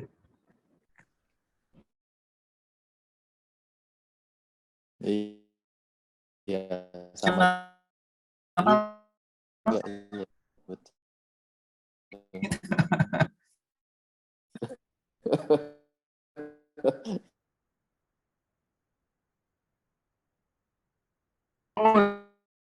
Membuat tak bola hebat semua. Ini ketika membandingkan Allah, tapi logika. Kalau Bapak terus Bapak melarang, gitu ya, melarang. Pokoknya pintu ini jangan dibuka ya. Gitu. Ada 2 asisten. Asisten pertama itu sama sekali nggak buka, Pak. Yang asisten kedua itu tanya, kenapa Bapak nggak boleh dibuka? Kira-kira Bapak lebih percaya yang mana? Yang taat yang pertama atau yang kedua? Yang pertama. Ya, jadi begitu. Dalam bab perintah-perintah ini ada orang yang nggak usah kita tanya terlalu jauh, pokoknya larangan ya larangan gitu. Ada yang kedua, enggak, kita harus cari apa alasannya. Al-Ghazali mencoba untuk mendekatkan ini dengan satu contoh saja, beliau menyatakan. Ada seorang bapak-bapak, dia punya beberapa anak. Nah, di rumahnya itu, sebelah rumahnya itu ada pohon besar. Nah, beliau pesan, pokoknya saya pesan, pohon ini jangan pernah ditebang. Kemudian bapak itu meninggal. Setelah bapak itu meninggal, anak-anak membesar dan mereka perlu untuk membuat rumah-rumah di situ. Akhirnya ya perlu menebang pohon itu. Kemudian mereka mencari alasan kenapa bapak melarang menebang pohon ini. Yang satu mengatakan, oh ini karena aroma pohon ini sangat wangi. Itu mungkin alasannya. Karena wangi pohonnya itu, Pak. Ada mungkin bunganya atau apa yang wangi pokoknya. Mungkin itu. Akhirnya ada yang menyetujui, oh sepertinya itu juga, Pak. Mungkin Bapak melarang karena beliau suka harum, biar kawasan kita ini harum itu, maka beliau melarang. Sekarang bagaimana kalau ini kita tebang, nanti kita ganti dengan pohon yang lain yang harum juga, tapi bukan di sini. Akhirnya ditebanglah pohon itu, ditebang. Setelah ditebang ternyata ular muncul, Mas. Ular itu datang ke tempat itu. Jadi ternyata aroma itu bisa menghalau ular, yang tapi anak-anak tidak tahu alasan itu. Begitu. Jadi ibadah itu seperti itu. Ada yang kita bisa mengetahui dengan agak jelas. Contoh zakat itu kan cukup jelas kita mengetahui kenapa ada zakat. Cukup simpel untuk kita memahaminya. Oh ini sangat penting untuk fakir miskin. Itu gampang dipahami. Tapi beberapa ibadah kita sulit untuk memahaminya. Termasuk bab ritual ini, Pak. Kadang kita mau kerahkan kayak apapun ya tetap saja itu pendapat yang tidak mungkin bisa kemudian memuaskan orang lain. Itu hanya kita kalau kita bisa bahasakan itu hikmah-hikmah yang bisa kita nalarkan, itu pun pendapat kita, yang lain belum tentu setuju dengan kita, gitu. Contoh babi kenapa itu bisa dikeliru ya, begitu. Kita tidak tahu pasti apa alasannya. Bahkan bisa jadi ada yang alasannya itu di akhirat nanti kita baru tahu. Di dunia Allah tutup, tapi di akhirat baru bisa diketahui. Allah alam hikmahnya apa dan seterusnya. Itu Pak Bevi kadang ya betul agak sulit untuk menjelaskan kenapa harus anjing gitu ya. Jazakallah Harus khair Ustaz. Ya, makasih Pak harimau, Ustaz. misalkan. Kok bukan harimau yang jauh dari manusia, gitu. Kok bukan ular misalkan, kenapa harus anjing, gitu. Gitu. Tapi itu Bapak Bevi ya, itu tetap bukan berarti ini hukum yang qat'i, pasti. Tentu saja ini masalah khilafiyah. Ada ulama yang tidak setuju dengan pendapat itu. Gitu. Di madzhab Maliki mengatakan air anjing itu tidak najis. Tapi ya bagi yang mengatakan itu tidak najis ya tetap harus menghormati yang berpendapat itu najis. Sebab itu bahaya kalau tidak saling menghormati. Nanti mentang-mentang dia bermadzhab Maliki, datang ke rumah kita anjing dibawa itu. Jadi masalah. Kadang ada orang ketakutan. Anjing baru lihat tuh udah takut gitu ya. Padahal anjing itu mungkin karena gonggongannya apa ya? Kita tidak biasa mendengar atau karena bentuknya kadang orang takut begitu. Wallahu a'lam. Ada 2 pertanyaan lagi nih Ustaz. Maaf ya. Dari Pak Agus ini apakah ada fikih kontemporer tentang Al-Qur'an di handphone? Apakah memegang handphone untuk membaca Al-Qur'an dianggap sedang memegang mushaf, Ustaz? Kalau Bapak sedang aktifkan aplikasi itu, jadilah dia mushaf. Kalau Bapak tutup, jadilah tidak mushaf gitu. Itu sama dengan hafalan, Pak ya. Orang hafal Quran, selagi dia diam masuk ke toilet bisa. Meskipun di hatinya penuh Al-Quran. Tapi kalau di toilet dia buka, jadi haram gitu. Di toilet dia bicara gitu. Itu akhirnya menjadi haram. Jadi pas Bapak buka itu, maka berlakulah hukum hukum tentang Al-Quran. Saya ada aplikasi Al-Quran, saya buka langsung keluar. Berarti saat itu fungsi handphone berubah menjadi mushaf. Gitu. Tapi kalau kita tutup ya kita berarti selesailah fungsi mushaf itu di handphone gitu. Ada lagi Ustaz, bagaimana hukumnya alat masak yang bekas dipakai memasak daging babi? Lalu alat masak tersebut sudah dicuci dengan sabun. Apakah alat masak tersebut menjadi halal atau tetap haram digunakan? Jadi sebenarnya bukan masalah haram najis ya, najis. Jadi status najis belum terangkat itu. Karena baru dibersihkan tapi belum disucikan. Jadi kita harus bedakan antara membersihkan dan mensucikan. Kalau membersihkan itu bahasa duniawi, bersih gitu ya. Tapi belum tentu. Maka apa definisi suci dan apa najis itu? Najis adalah kotor dalam pandangan syariah. Kotor tapi dalam pandangan syariah. Khamr ya. Khamr itu kan bagi orang yang minum khamr itu kan tidak kotor itu. Khamr itu bersih itu. Bagi orang yang menyukai khamr tapi hukumnya najis. Gitu. Jadi bejana itu perlu dicuci lagi. Jadi sab'a marratin 7 kali ulahunna biturab. Yang pertama disyaratkan menggunakan apa? Tanah. Itu pun ritual ya. Tanah kenapa tanah? Kenapa tidak sabun? Apakah tanah bisa mengganti sabun gitu? Itu kalau kita bicara ritual ya itulah caranya gitu. Jadi status dari bejana itu ya masih dalam keadaan belum suci gitu. Yang terakhir Ustaz dari Pak Teddy dan Ibu Jola ini lagi ada raise hand. Silakan. Ya, Assalamualaikum Ustaz. Bapak. Ya, Pak Ustaz. Saya ada pertanyaan Pak Ustaz. Kadang-kadang sehabis makan siang itu sebagian kolega itu kan mereka jelas-jelas makan babi, Ustaz. Tapi tangannya itu mungkin hanya dilap dengan tisu, tapi kemudian bisa salaman sama saya atau kadang-kadang menyentuh keyboard dan mouse saya, Ustaz. Itu bagaimana, Ustaz?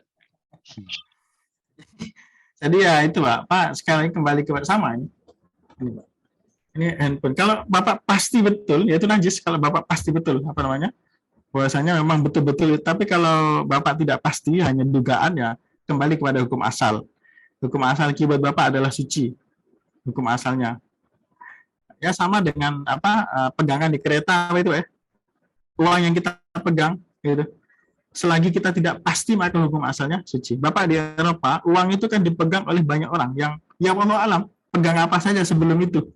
Bisa di rumah makan, bisa di itu, dan pasti pegang-pegang yang bisa najis. Tapi uang itu kita pakai ya. Kita bawa kemana-mana.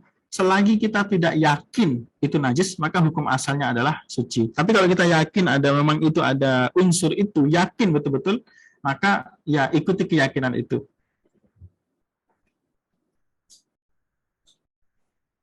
Itu konsekuensinya berat loh, Pak Surya ya. Uang gitu, uang kertas. Kalau Bapak, saya di kelasnya bilang, ini kalian mahasiswa, kalau kamu nggak yakin handphone kamu ini suci, silakan ya, ke kantong saya, bawa ke semuanya. Itu. Nanti handphone di sama songkok Bapak ini, songkok Pak Surya. Pernah nggak ada rencana untuk mencuci gitu? Belum pernah, Pak. Jadi beli kan nggak dicuci, gitu. Jadi karena hukum asalnya suci. Gitu. Ya. Aduh, ini waduh, ada lagi Ustadz yang resen, boleh atau gimana Ustadz? Apakah waktunya masih ada? Mungkin kita menjelang maghrib, mungkin 3 menitan gitu, Bapak Indra. Silakan Pak Indra. Assalamualaikum warahmatullahi wabarakatuh, Ustadz Muntaha. Salam Bapak, waalaikumsalam. Saya spesifik juga untuk diri saya sendiri nih. Tadi kan kalau kita jelas-jelas pasti melihat kalau benda itu kena najis, maka benda itu hukmiahnya najis gitu. Nah, kalau sebagai pekerja, saya bekerja di offshore gitu ya, yang setiap hari ada hidangan makanan babi gitu, dan piringnya tuh diputar terus, artinya piringnya memang banyak ya, kita ambil status piringnya itu sudah bersih dicuci sama mereka gitu. Tapi kita tidak melihat secara mata kepala kita sendiri kalau benda itu terkena najis gitu. Nah, saya memiliki latar belakang mazhab Syafi'i yang diajarkan orang tua gitu ya. Tapi ketika dalam hal ini saya berdiri di atas mazhab yang lain, itu apa diperbolehkan seperti itu, Ustaz? Kemudian saya menisbatkan pendapat kepada salah satu hadis di mana salah seorang sahabat terus bertanya kepada Rasulullah, di mana beliau tinggal di tempat yang masyarakatnya memakan babi, kemudian apakah boleh menggunakan bejananya? Kemudian Rasulullah mengatakan boleh, asalkan dicuci wadah tersebut gitu. Nah, ketika saya berada di kondisi itu, saya berdiri di atas pendapat itu, apakah boleh, Ustaz? Jadi yang pertama, kalian seperti itu memang meragukan ya, sangat meragukan ya. Jadi karena sudah campur ya. Yang kedua, hadis tadi itu tentang sahabat-sahabat yang memakan. Sebetulnya di teksnya kalau nggak salah al-musyrikin ya. Rasulullah ini bolehkah kita menggunakan wudu dengan menggunakan bejana orang-orang musyrik dan makan? Kata Rasulullah memberikan syarat, cuci dulu, bersihkan dulu. Ahli kitab, Ustaz. Saat itu tidak menyebutkan cara mencuci apa, gitu. Tapi cuci dulu, bersihkan dulu. Mungkin ini saya tag hadisnya akan saya buka, Bapak ya. Sebentar.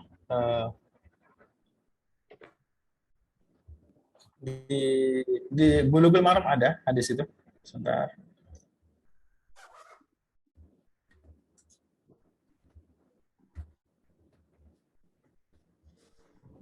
Bismillah.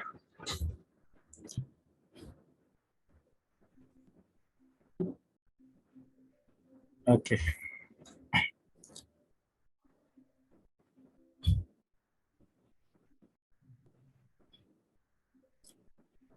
Ini Bapak ya, saya buka Pak ya, izin sebentar. Ya, silakan. Bismillah. Nah, kalau ada teksnya, insya Allah bisa lebih tenang, kita baca bersama-sama. Di sini Pak ya, hadis yang saya sebut tadi itu. Yang pertama, menggunakan bejana itu apa hukumnya? Menggunakan bejana orang yang tidak muslim itu hukum asalnya boleh, hukum asalnya, kecuali ya hukum asalnya begini, lihat Bismillahirrahmanirrahim. Isti'malu awanil kufar jaizun dinususin kasirah dala al-dalik. Lakin, nah, jadi ini tentang bejana umum Pak ya. Tetapi apabila mereka itu meminum khamr misalkan, atau menggunakan bejana itu untuk makan yang tidak suci seperti khinzir, seperti babi, maka tidak boleh. Lam tustamal awanihum illa ba'dal ghusli. Maka tidak boleh menggunakan kecuali sudah dicuci dulu. Kemudian al-musyrikuna ala darbain. Ini dalam Mughni disebutkan, orang musyrik itu ada dua jenis. Yang pertama ahlul kitab, Yahudi Nasrani. Wa ghairuhum, yang kedua selain ahli kitab. Fa ahlul kitab yubahu aklu ta'amihim wa syarabihim wal akli fi aniyatihim ma lam yatahaqqaq najasatuha. Untuk orang Yahudi Nasrani boleh makan makanan mereka, tentu minuman mereka juga, tentu yang dihalalkan untuk kita, yang dihalalkan untuk kita. Wal akl fi aniyatihim, dan boleh juga makan di bejana-bejana mereka, malam yatahaqqaq najasatuha, sebelum pasti ada najisnya. Sebelum pasti. Tapi kalau pasti, Bapak itu kata itu pasti atau tidak gitu ya. Pasti atau tidak gitu. Maka tadi saya sampaikan kepastian itu penting. Kemudian ada yang berikutnya, hukum berikutnya dimakruhkan. Kalau tadi membolehkan, kedua dimakruhkan. Kenapa dimakruhkan? Ada hadis tadi, ya Rasulullah, sahabat yang mengatakan, Abu Sa'labah mengatakan, ya Rasulullah, inna bi'ardi qaumi ahlil kitab, afana'kulu fi aniyatihim. Rasulullah, kami ada di penduduk ahli kitab. Apakah kami boleh makan menggunakan bejana-bejana mereka? Faqala Rasulullah sallallahu alaihi wasallam, in wajadtum ghairaha fala ta'kulu fiha. Kalau kamu mendapatkan bejana yang lain, tempat yang lain, atau piring atau gelas yang lain, maka jangan minum dengan itu. Wa illam tajidu ghairaha, tapi kalau kamu tidak mendapatkan yang lain, faghsiluha wa kulu fiha. Maka kalau terpaksa nggak ada yang lain di tempat ahli kitab Yahudi Nasrani, maka makanlah di situ, minumlah di situ. Gitu. Wa ilam tajiduha faghsiluha, tapi dengan syarat cuci dulu. Muttafaqun alaih, riwayat Bukhari Muslim. Jadi dari sini disimpulkan hukumnya tidak boleh kita katakan boleh saja begitu. Maka ada mengatakan itu dimakruhkan. Nah, itu penting, itu wilayah makruh itu. Nah, maka akhirnya sebaiknya dihindari kalau bisa. Kalau tidak bisa ya gimana lagi kayak gitu ya. Jadi tentang ahli kitab ini, hukmuhum hukmu ahli kitab, orang Majusi, orang itu bagaimana hukumnya? Yang kedua, kalau bukan ahli kitab, bukan Yahudi Nasrani, misalkan orang ateis, orang tidak beragama atau agama-agama lain, Hindu, Buddha, dan seterusnya. Fa hukmu siyabihim hukmu siyami ahli dhimmah. Pakaian-pakaian mereka itu hukumnya seperti pakaian ahli dhimmah, Yahudi Nasrani. Wa amma awanihim, adapun bejana mereka, la yusta'malu masta'maluhu min aniyatihim, maka tidak boleh digunakan. Ini yang non Yahudi Nasrani ya, yang non Yahudi non Nasrani.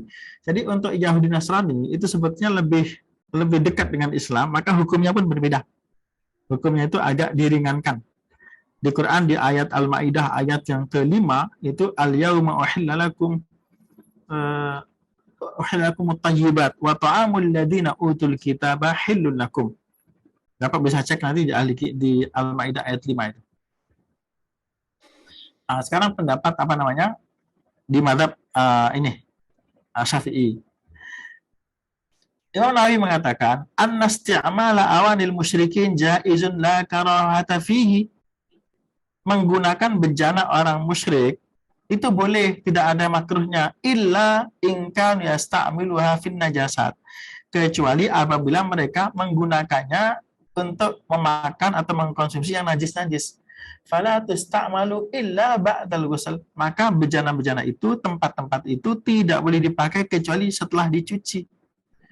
Wasti'maluha wal halu hadi makruh, menggunakan itu tidak sampai ke haram tapi hukumnya makruh. Itu Bapak ya. Mungkin sampai di sini. Jadi ruang makruh itu perlu kita berikan ruang tersendiri biar hukum itu bisa bisa tidak hitam putih saja. Jadi ada ruang makruh gitu. Nah, maka dalilnya tadi itu. Dalil adalah kami tinggal di satu tempat yang semuanya ahli kitab. Maka Nabi mengatakan, kalau kamu tidak mendapatkan tempat lain, bejana lain, piring lain, gelas lain, maka kalau mau pakai, cucilah terlebih dahulu. Wallahu a'lam. Itu Bapak ya, yang bisa saya sampaikan. Mudah-mudahan menambah informasi yang tadi. Syukran jazilah.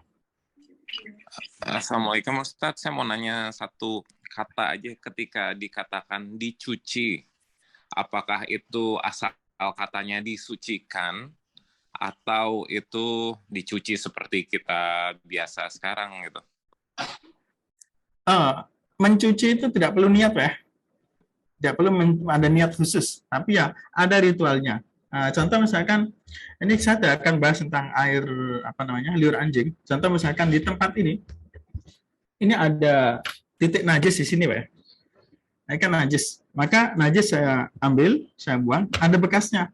Maka bekasnya ini saya sucikan. Saya beri air, saya bersihkan sampai tanda-tanda najis itu hilang. Tandanya apa? Baunya, warnanya itu hilang. Gitu. Maka sudah sucilah tempat ini. Itu namanya mensucikan.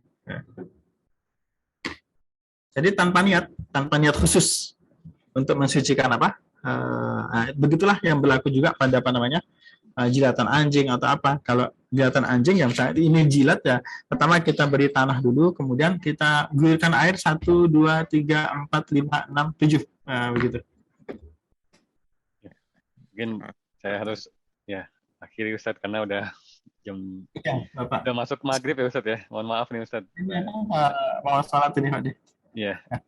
Kalau gitu untuk tidak menyita waktu, kita akhiri dengan membaca hamdalah ya Ustadz ya. Alhamdulillah. Baik, silakan Bapak. Ya, mungkin kalau Ustadz ada waktu bisa diakhiri dengan doa bersama Ustadz. Bismillahirrahmanirrahim. Kita akhiri majlis ini dengan doa kafaratul majlis. Subhanakallah bihamdika asyhadu an la ilaha illa anta astaghfiruka wa atubu ilaik. Hamdan yuwafi ni'amahu wa yukafi'u mazidah. Ya Rabbana lakal hamdu kama yanbaghi liwajhikal karim wa 'azimi sultanik. Rabbana zalamna anfusana wa illam taghfir lana wa tarhamna lanakunanna minal khasirin. Allahumma anfa'na bima 'allamtana wa 'allimna ma yanfa'una. Rabbana zidna ilman nafi'a. Allahumma inna nas'aluka al-huda wat-tuqa wal-'afafa wal-ghina. Rabbana ighfir lana wa liwalidayna warhamhuma kama rabbayana shighara. Rabbana atina fid dunya hasanah wa fil akhirati hasanatan wa qina 'adzabannar. Wa sallallahu ala sayyidina Muhammadin wa akhiru da'wana anil hamdulillahi rabbil alamin. Wassalamualaikum warahmatullahi wabarakatuh. Jazakallah khair Ustadz. Kita akhiri pertemuan kali ini dan saya akhiri langsung dengan salam Ustadz ya. Assalamualaikum warahmatullahi wabarakatuh. Warahmatullahi wabarakatuh. Masih banyak. Mohon maaf kalau ada kekurangan, kekhilafan. Kalau ada catatan, kesalahan, silahkan diberitahu saya melalui Ibu Dense, insya Allah akan saya sampaikan. Terima kasih Ustadz. Oke, assalamualaikum. Izin Bapak Ibu ya. Assalamualaikum. Assalamualaikum.